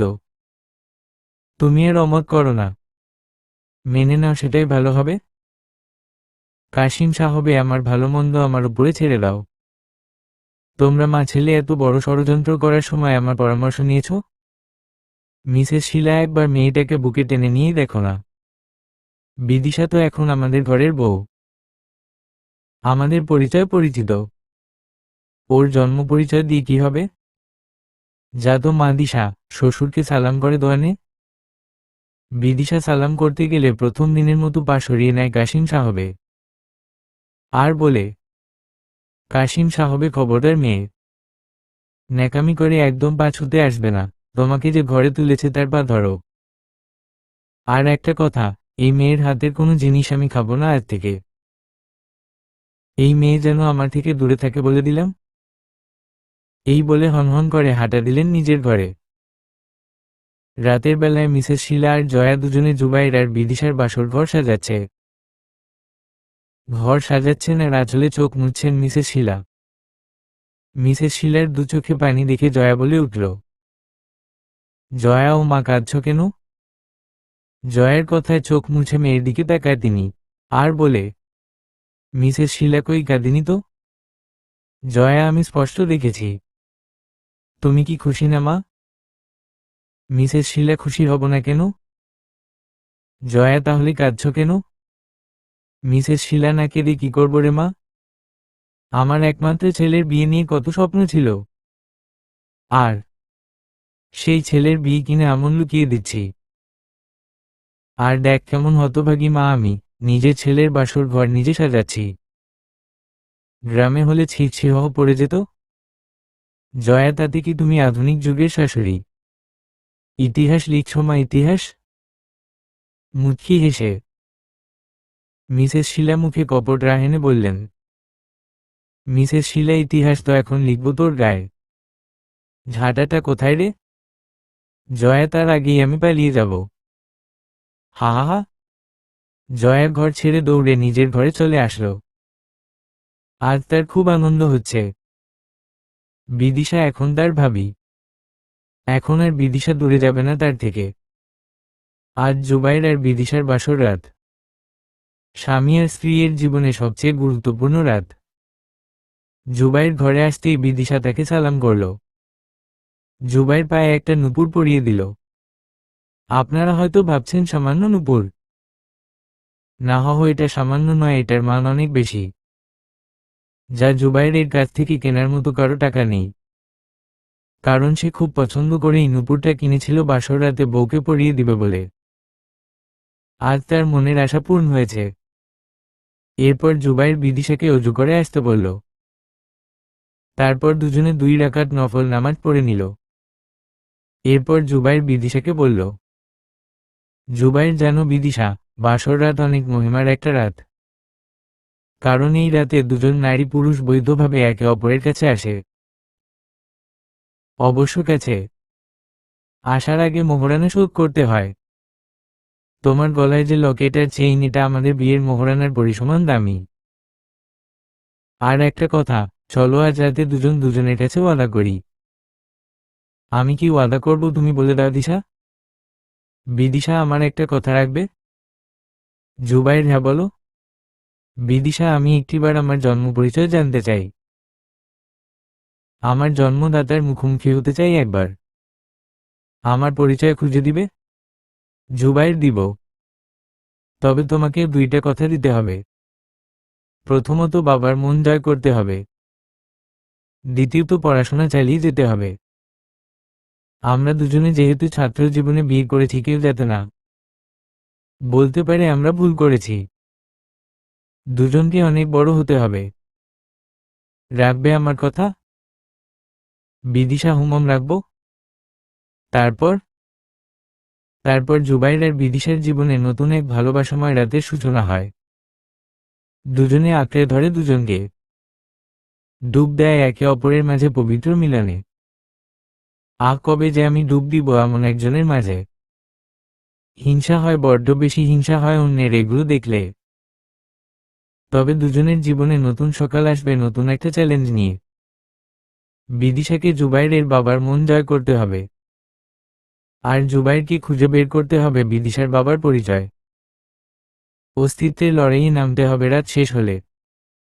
তবে এই রাতটাই নতুন ভোরের সূচনার সঙ্গী হয়ে থাক না। বিদিশার ঘুম ভাঙল ফরের আজান শুনে। ঘুম থেকে উঠে সে নিজেকে জুবাইরের বুকে আবিষ্কার করল। ছেলেটা অষ্টপৃষ্ঠে জড়িয়ে রেখেছে তাকে। সাবধানে নিজেকে ছাড়িয়ে উঠে এলো বিদিশা। তারপর পা বাড়ালো ওয়াশরুমের দিকে। গোসল করে নামাজ আদায় করে নিল সে। আজ তার জীবনে একটি বিশেষ দিন। সংসার জীবনে প্রথম দিন আজ। তাই নামাজ শেষে বিদিশা পবিত্র কোরআন তেলাওয়াত করল কিছুক্ষণ। এরপর পা বাড়ালো রান্নাঘরের দিকে। প্রতিদিনের মতো চা তৈরি করে পা বাড়ালো ফুফা ফুফির ঘরের দিকে। গিয়ে দেখল নামাজ শেষে দুজনে বসে আছে। বিদিশা চায়ের কাপ কাশিম সাহেবের সামনে এগিয়ে দিতেই তিনি চায়ের কাপ ছুঁড়ে ফেলে দিলেন। তারপর কড়া গলায় বললেন, কাশিম সাহেব, এই মেয়ে তুমি এত বেহায় কেন? বলছি না তোমার হাতের কোনো কিছু আমি খাবো না। কানে যায়নি নাকি ভেবেছ আমি সব ভুলে গেছি? এক্ষুনি বের হয়ে যাও আমার রুম থেকে। আর যেন কখনো না দেখি। মিসেস শীলা, আহ, বাচ্চা মেয়েটার সাথে এভাবে কথা বলছো কেন জুবাইরের আব্বা? কাশিম সাহেব, তুমি চুপ করো। যত নষ্টের মূল তুমি। মিসেস শীলা, আচ্ছা হয়েছে। যা তো মা, দিশা রান্না ঘরে যা। আমি আসছি। শাশুড়ির কথায় চায়ের কাপের টুকরোগুলো তুলে নিয়ে রান্নাঘরে গিয়ে ফুপিয়ে ফুপিয়ে কাঁদতে লাগল সে। মিসেস শীলা রান্নাঘরে এসে বললেন, মিসেস শীলা, আমাকে মাফ করে দিস মা। মিসেস শীলার কথা শুনে শাড়ির আঁচলে চোখ মুছে ফিরে তাকালো বিদিশা। তারপর বলল, বিদিশা তুমি কেন ক্ষমা চাচ্ছ ফুফু আম্মা? তোমার কি দোষ? সব আমার কপালের দোষ? মিসেস শীলা আমারই তো দোষ। আজ আমি তোকে জোর করে বিয়ে দিয়েছি নিজের ছেলের সাথে, আর আমার স্বামীর কাছে অপমানিত হচ্ছিস তুই? বিদিশা কি যে বলো ফুফু আম্মা, অপমানিত হলাম কোথায়? ফুফা আমার গুরুজন। ফুফা বকা দিলে কি অপমান হয়? গুরুজনের বকার মধ্যেও দোয়া ও ভালোবাসা থাকে। কাশিম সাহেব বেসিনে হাত মুখ ধুতে এসেছিলেন। রান্নাঘর থেকে ওনার কানে কথাগুলো ভেসে এসেছে। অবাক হয়ে যান তিনি। একটা মেয়ে এতটা ভালো হতে পারে? এত অপমানের পরেও এভাবে কথা বলছে। পরক্ষণেই তিনি ভাবলেন, সব নাটক, সস্তার নাটক। দীর্ঘ 1 মাস পর কাশিম সাহেব প্রতি শুক্রবারের মতো আজকেও হাঁটতে এসেছেন ফজরের নামাজ পড়ে। যদিও ডায়াবেটিসের রোগী হিসেবে রোজ হাঁটার কথা তার, কিন্তু ব্যবসার কাজে এই একটা দিনই সময় পায় তিনি। তাই এই দিনে তিনি চেষ্টা করেন বেশ খানিকটা সময় হাঁটতে। তারপর রাস্তার ধারে চায়ের দোকান থেকে 1 কাপ চিনি ছাড়া চা খান তিনি। স্বাস্থ্যের ব্যাপারে বেশ সচেতন তিনি।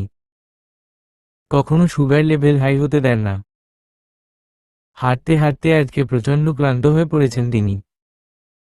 চায়ের দোকানে বসতেই পুরনো বন্ধু আকমাল এর সাথে দেখা হলো তার। 2 কাপ চা দিতে বলে 2 বন্ধু বেশ মেতে উঠল গল্পতে। কাশিম সাহেব, কিরে আকমাল, কেমন আছিস বেটা? আকমাল, ভালো না রে বন্ধু। কাশিম সাহেব, কেন রে? শরীর ভালো তো? ভাবি কেমন আছে? আকমাল, শরীর ভালো, মন ভালো নেই বন্ধু। জানিস তো আমার একটাই ছেলে, 3 মেয়ের পরে ওই ছেলেটা হয়েছে। কত যত্নে মানুষ। কাশিম সাহেব, হ্যাঁ জানি তো, কিন্তু ছেলেটার আবার কি হলো? আকমাল, আর বলিস না, নিজেরা পছন্দ করে ছেলেকে বড় ঘরে বিয়ে করালাম। সেই মেয়ের এত দেমাগ আমাদের মুখে মুখে কথা বলে।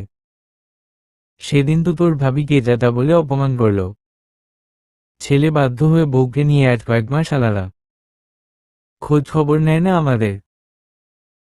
এর থেকে একটা এতিম মেয়েকে ঘরে তুললে ভালো হতো রে। কাশিম সাহেব, কি বলিস? তো মেয়ের বাবাকে জানা মেয়ের ব্যবহার। আকমাল, লাভ নেই রে, তারা উল্টা হুমকি দেয়। আমি অনেক বড় ভুল করেছি রে লোভে পড়ে। তুই যেন এমন করিস না। ছেলের জন্য একটা দরিদ্র ঘরের মেয়ে হলে আদব কায়দা আছে এমন মেয়ে আনিস। চায়ের বিল দিয়ে আর দাঁড়ালো না কাশিম সাহেবে। তার মাথায় এখন বন্ধুর বলা কথাগুলো ঘুরপাক খাচ্ছে। কিছুটা পথ আসতেই কাশিম সাহেবে মাথা ঘুরে মাটিতে লুটিয়ে পড়লে। মিসেস শীলা সকালে নাস্তা বানাচ্ছিলেন, আর বিদিশা হাতে হাতে কাজ করে দিচ্ছিল। এমন সময় পাড়ার ছেলেরা ধরাধরি করে নিয়ে আসলো কাশিম সাহেবকে।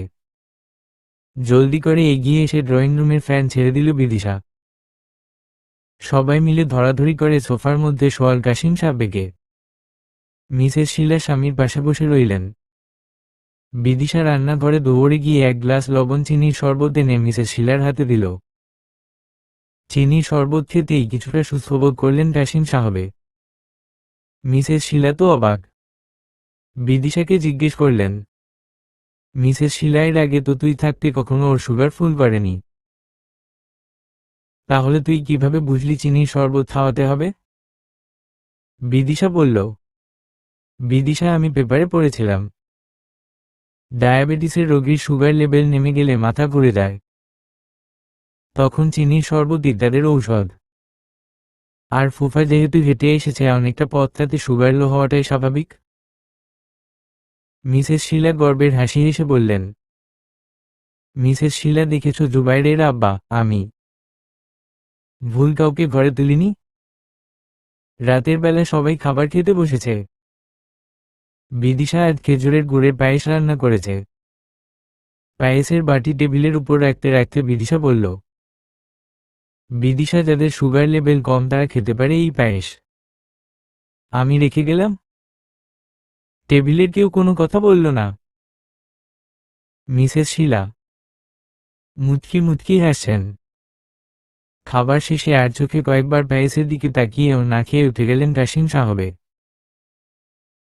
রাতের বেলায় সবাই ঘুমিয়ে গেছে। দরজার ছিটকিনি খোলার আওয়াজে ঘুম ভেঙে গেল মিসেস শীলার। চোখ মেলতেই দেখলেন কাশিম সাহেব দরজা খুলে চুপি চুপি বাহিরে যাচ্ছেন, স্বামীর পিছু নিয়ে ডাইনিংয়ে। যেতেই মিসেস শীলা যা দেখলেন তাতে হাসি থামাতে পারলেন না তিনি। দেখলেন কাশিম সাহেব ফ্রিজ থেকে পায়েস বের করে খাচ্ছেন চুপি চুপি।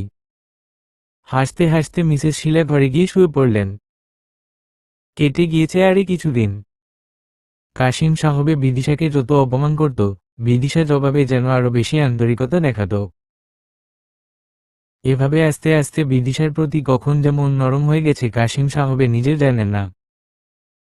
বিদিশা আজকাল ফরের নামাজ পড়ে ফুফুর ঘরে গিয়ে শুধু ফুফুকে চা দিয়ে চলে আসে। এমনি একদিন বিদিশা ফুফুকে চা দিয়ে চলে আসছিল। ঠিক তখনই পিছন থেকে কাশিম সাহেব বললেন, কাশিম সাহেব দিশা মা শুধু শাশুড়িকে চা দিবি, আমাকে দিবি না? মিসেস শীলা আর বিদিশা একেবারেই অবাক। বিস্ময়। দুজন দুজনের দিকে তাকিয়ে থাকে। দুজনকে আরো একবার অবাক করে দিয়ে কাশিম সাহেব বললেন, কাশিম সাহেব কি রে মা, মাফ করবি না আমাকে? বিদিশা ফুফা। পুরোটা বলার আগে কাশিম সাহেব ফুফা কি? আব্বা ডাকবি? আমার অনেক ভুল হয়ে গিয়েছে রে মা। জন্ম পরিচয়ের থেকেও শিক্ষা আর ভদ্রতার দাম অনেক বেশি। তবে আমি প্রায়শ্চিত্ত করব। ধুমধাম করে অনুষ্ঠান করে তোদের বিয়ের রিসেপশন হবে। কাশিম সাহেবের কথাগুলো বিদিশা নিজের কানকে বিশ্বাস করাতে পারছে না। বিদিশা দৌড়ে নিজের ঘরে আসলো জুবাইরকে খবরটা জানাতে। কিন্তু ঘরে এসে জুবাইরের দেখা পায় না বিদিশা। আজকাল জুবাইর বিদিশার সাথে খুব কম কথা বলে। ভোরে বের হয়ে যায় আর রাতে বাসায় ফিরেই ঘুমিয়ে পড়ে।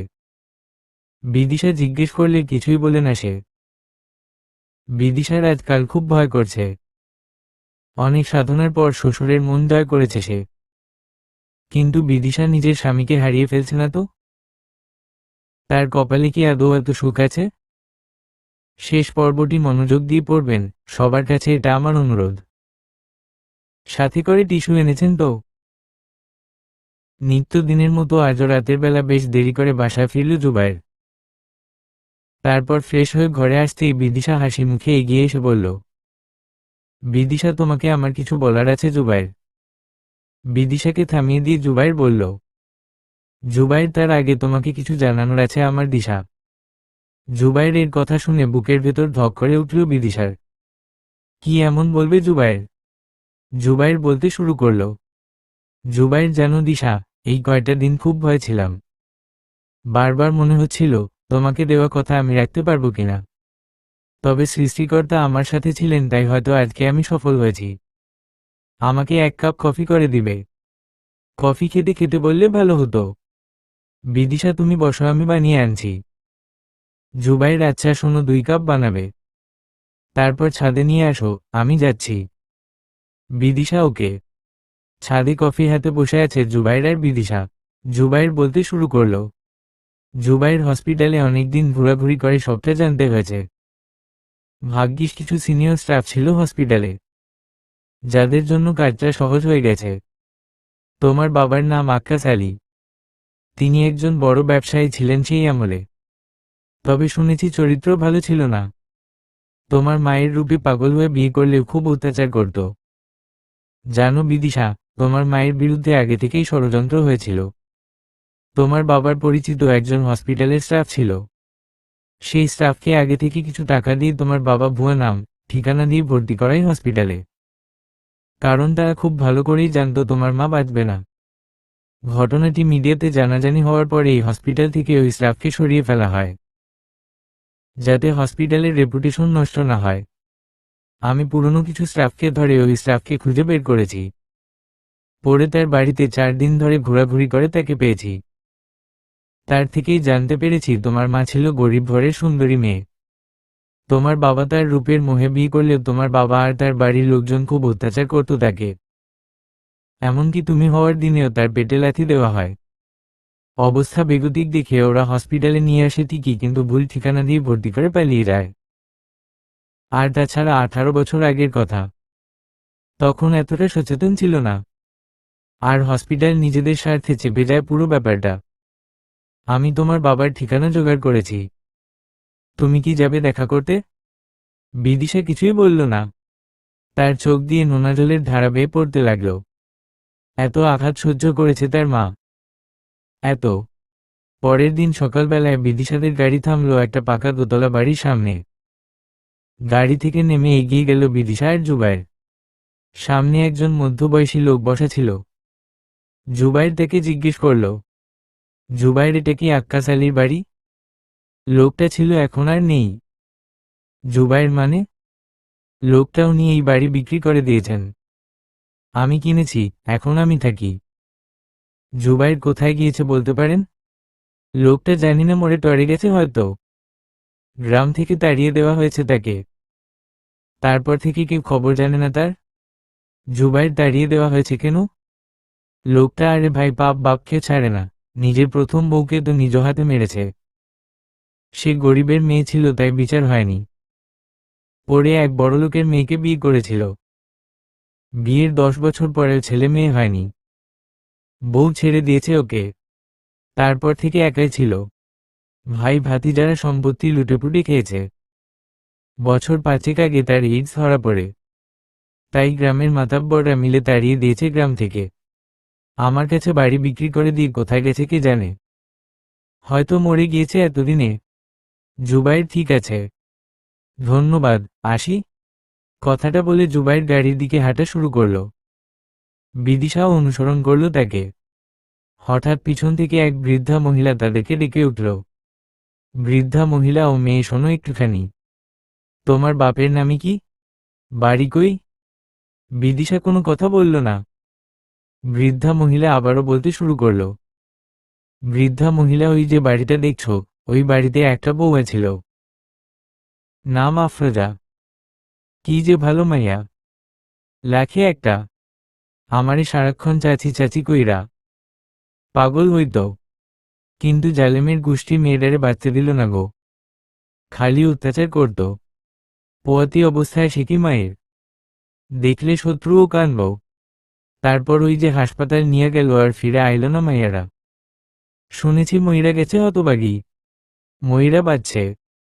গরিবের ঘরে আগুন রূপ নিয়ে আইছিল দুনিয়াতে। শেষে মরতে হইল। তবে এই জালিমের বংশ শাস্তি পাইছে, নির্বংশ হইছে। কথায় আছে, আল্লাহর ধরা বড় ধরা। তাই নিজেও শান্তি কইরা বাঁচতে পারে নাই। কত কিছু দেখলাম এই পড়ে জীবনে। 3 তাল যাইয়া এককালে ঠিকেছে। কি ভাবতেছ? এই বুড়ি তোমারে এত কথা কয় কে? আসলে তোমার মুখখানি একেবারে ওই বউয়ের মতো। মনে হইল এত বছর পর বুঝি ওই বউটা ফিরে আইছে। বুড়িরা মানুষ চোখেও কম দেখি। ভুল বইকা থাকলে কিছু মনে কইর না। মহিলা আর কিছু বলল না, সোজা হেঁটে চলে গেল। ছলো ছলো চোখে তাকিয়ে আছে বিদিশা। তারপর বলল, বিদিশা, জুবাইর আরও একটা কাজ ছিল যে? জুবাইর, হুমাম, জানি।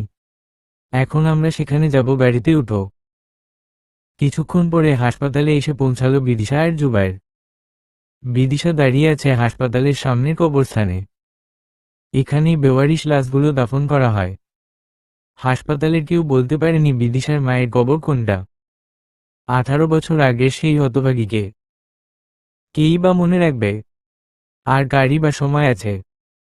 তাছাড়া এই কয় বছরে নতুন অনেক কবর হয়েছে কবরগুলোর উপরে। হঠাৎ বিদিশার মনে হলো ভিতর থেকে হাওয়া এসে তাকে ছুঁয়ে গেল। তার কেবলই মনে হলো এই বাতাস তার মায়ের ছোঁয়া। মা এসে তাকে আদর করে দিয়ে গেল। মা বলে ডুকরে কেঁদে উঠল বিদিশা। জুবাইর এসে তাকে জড়িয়ে ধরে নিজের সাথে মিশিয়ে দিল। তারপর মাথায় হাত বুলিয়ে দিয়ে বলল, জুবাইর, কেঁদো না বিদিশা। তবে এটাই তোমার শেষ কান্না। আর কখনো তোমার চোখ দিয়ে পানি পড়তে দিব না আমি। পরম বিশ্বাস আর নির্ভরতায় জুবাইরকে আঁকড়ে ধরে বিদিশা। কালের পরিক্রমায় 5 বছর কেটে গিয়েছে। এই 5 বছরে অনেক কিছু বদলে গেছে। জুবাইর এখন নামকরা ব্যবসায়ী, সারা দেশে তার বিজনেস ছড়িয়ে আছে। আর বিদিশা, সে এখন একটা কলেজে পড়ায়, অর্থাৎ একটা কলেজের শিক্ষিকা। পাশাপাশি সে একজন বেস্টসেলার লেখিকা, তার বইয়ের বেশ কদর বাজারে। তবে এই 5 বছরে সন্তানের মুখ দেখেনি তারা। সৃষ্টিকর্তা হয়তো সবাইকে সব সুখ দেন না, তবে আসার কথা এই যে ডাক্তার বলেছে দুজনে প্রজননে সক্ষম, কারো সমস্যা ধরা পড়েনি। তাই ধৈর্য ধরাটাই বুদ্ধিমানের কাজ। বিদিশার চাকরি সূত্রে জুবাইর বিদিশা রাজশাহী শহরে থাকে। জয়া অবশ্য তাদের সাথে থাকে বছর 2 হয়েছে। রাজশাহী ভার্সিটিতে আইন নিয়ে পড়ছে সে। বেশ মজার দিন কাটে তিনজনের।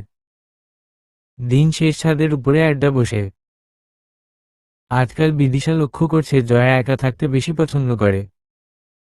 মাঝে মাঝে অবশ্য ঘরের দরজা বন্ধ করে ফোনে কথা বলে লাগাতার অনেকক্ষণ।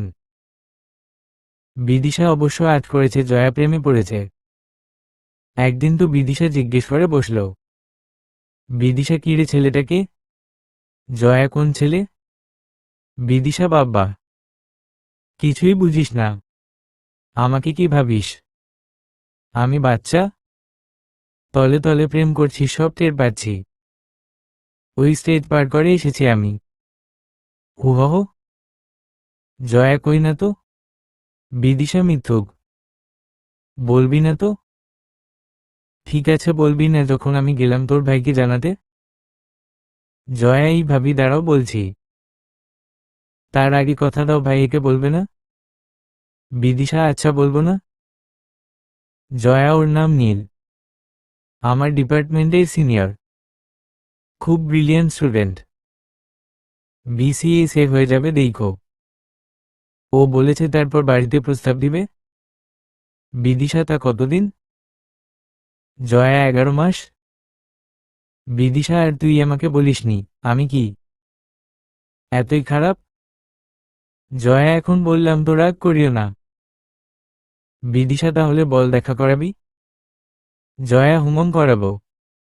ও তো বাড়ি গিয়েছে, আসুক তারপর দেখা করাবো। তার ঠিক 3 দিন পর বিদিশা রান্নাঘরে রান্না করছিল। সকালে রান্না সেরে কলেজে যাবে সে। আর জুবাইর ল্যাপটপে কাজ করছিল নবজের ঘরে বসে। হঠাৎ জয়ার ঘর থেকে চিৎকার শুনে দৌড়ে জয়ার ঘরে গেল দুজন। গিয়ে দেখল জয়া অজ্ঞান হয়ে পড়ে আছে মাটিতে। পানির ছিটা দিয়ে জ্ঞান ফিরাতেই হাউমাউ করে কাঁদতে শুরু করল বিদিশা। জুবাইর বারবার জিজ্ঞেস করছে কি হয়েছে, কিন্তু কোনো উত্তর দিল না সে। বিদিশা জিজ্ঞেস করতেই বলল, জয়া নীলের অ্যাক্সিডেন্ট হয়েছে। ও আর নেই। গাড়িতে করে নীলের গ্রামের বাড়ি যাচ্ছে বিদিশা, জয়া আর জুবাইর। এর মধ্যে বিদিশা সবকিছু জানিয়েছে জুবাইরকে। জয়ার চোখে পানি এখনো ঝরছে। সারা রাস্তা কেঁদেছে জয়া। নীলের দাফন শেষে বিদিশারা ফিরে এলো জয়াকে নিয়ে। তবে জয়ার মানসিক অবস্থা ঠিক নেই। কারো সাথে কথা বলে না, সারাদিন হাউমাউ করে কাঁদে। জুবাইর অবশ্য সবকিছু বাড়িতে জানাতে চেয়েছিল কিন্তু বিদিশা জানাতে দেয়নি। দীর্ঘ 2 মাস পর জয়ার শরীর একেবারেই ভেঙে পড়েছে। তাছাড়া নানারকম মেয়েলি সমস্যা দেখা দিয়েছে। আজ জয়াকে ডাক্তারের কাছে নিয়ে এসেছে বিদিশা। কিন্তু ডাক্তার যা বলল তাতে পায়ের তলার মাটি সরে গেল দুজনের। জয়া 4 মাসের অন্তঃসত্ত্বা। বিদিশা বুঝতে পারল না এবার সে কি করবে। অনেক চিন্তা ভাবনা করে এবর্ষণের কথা বলতেই ডাক্তার বললেন, ডাক্তার জয়ার শরীরের এখন যে অবস্থা তাতে এবর্ষণে লাইফ রিস্ক হয়ে যাবে। পরের দিন জুবাইরদের 2 কামরার ভাড়া করা ফ্ল্যাটে বসে আছে জুবাইর, বিদিশা, কাশিম সাহবে, মিসেস শিলা আর জয়া। বাধ্য হয়ে সবাইকে সবটা জানিয়েছে বিদিশা। কাশিম সাহবে সব শুনে রাগে উঠলেন। সমাজে মুখ দেখানোর রাস্তা বন্ধ করে দিয়েছে তার মেয়ে। তিনি স্পষ্ট জানিয়ে দিয়েছে এই মেয়ে যেন তার বাড়িতে পা না দেয়। কুলাঙ্গার মেয়ে যে কিনা অবৈধ সন্তানের মা, তাকে তৈর্য করে চলে গেলেন তিনি। আর মিসেস শিলা হাজার হলেও তো মেয়ে। সন্তানকে ছেড়ে যেতে আর পারেন কই? জয়া শুধু একটা কথা বলল, জয়া বিশ্বাস করো আমার সন্তান অবৈধ না। আমরা কোর্ট ম্যারেজ করেছিলাম। ও বলেছে কিছু একটা করলেই জানাবে সবাইকে। দেখতে দেখতে জয়ার ডেলিভারির দিন এগিয়ে এলো। এতগুলো দিন বিদিশা আর জুবাইর আগলে রেখেছে জয়া আর তার অনাগত সন্তানকে। সমাজের বা অন্য কিছুর আঁচ রাখতে দেয়নি জয়ার উপর। জয়াকে ওটিতে নিয়ে যাওয়া হয়েছে। সিজারিয়ান শুরু হয়েছে জয়ার। বেশ কিছুক্ষণ পর ডাক্তার বের হয়ে আসলেন ওটি থেকে। তারপর বিমর্ষ মুখে জানালেন, ডাক্তার মেয়ে হয়েছে, তবে জয়াকে বাঁচানো যায়নি। প্রচুর ব্লাড ক্ষয় হওয়ার কারণে মৃত্যু হয়েছে তার। মিসেস শিলা ধপ করে মাটিতে বসে পড়লেন। সেই সাথে জুবাইরও বসে পড়ল মায়ের পাশে। একে অপরকে জড়িয়ে ধরে হাউমাউ করে কাঁদতে লাগল। সেই কান্না হসপিটালের দেওয়ালে প্রতিধ্বনি হয়ে ফিরে আসে তাদেরই কাছে। আর বিদিশা গুটি গুটি পায়ে এগিয়ে গেল ভিতরের দিকে। একটা নার্স এসে তার কোলে ফুটফুটে বাচ্চা দিয়ে গেল। বাচ্চাটাকে আঁকড়ে ধরে বিদিশা বলল, বিদিশা, আজ থেকে আমি তোর মা, তুই আমার মেয়ে।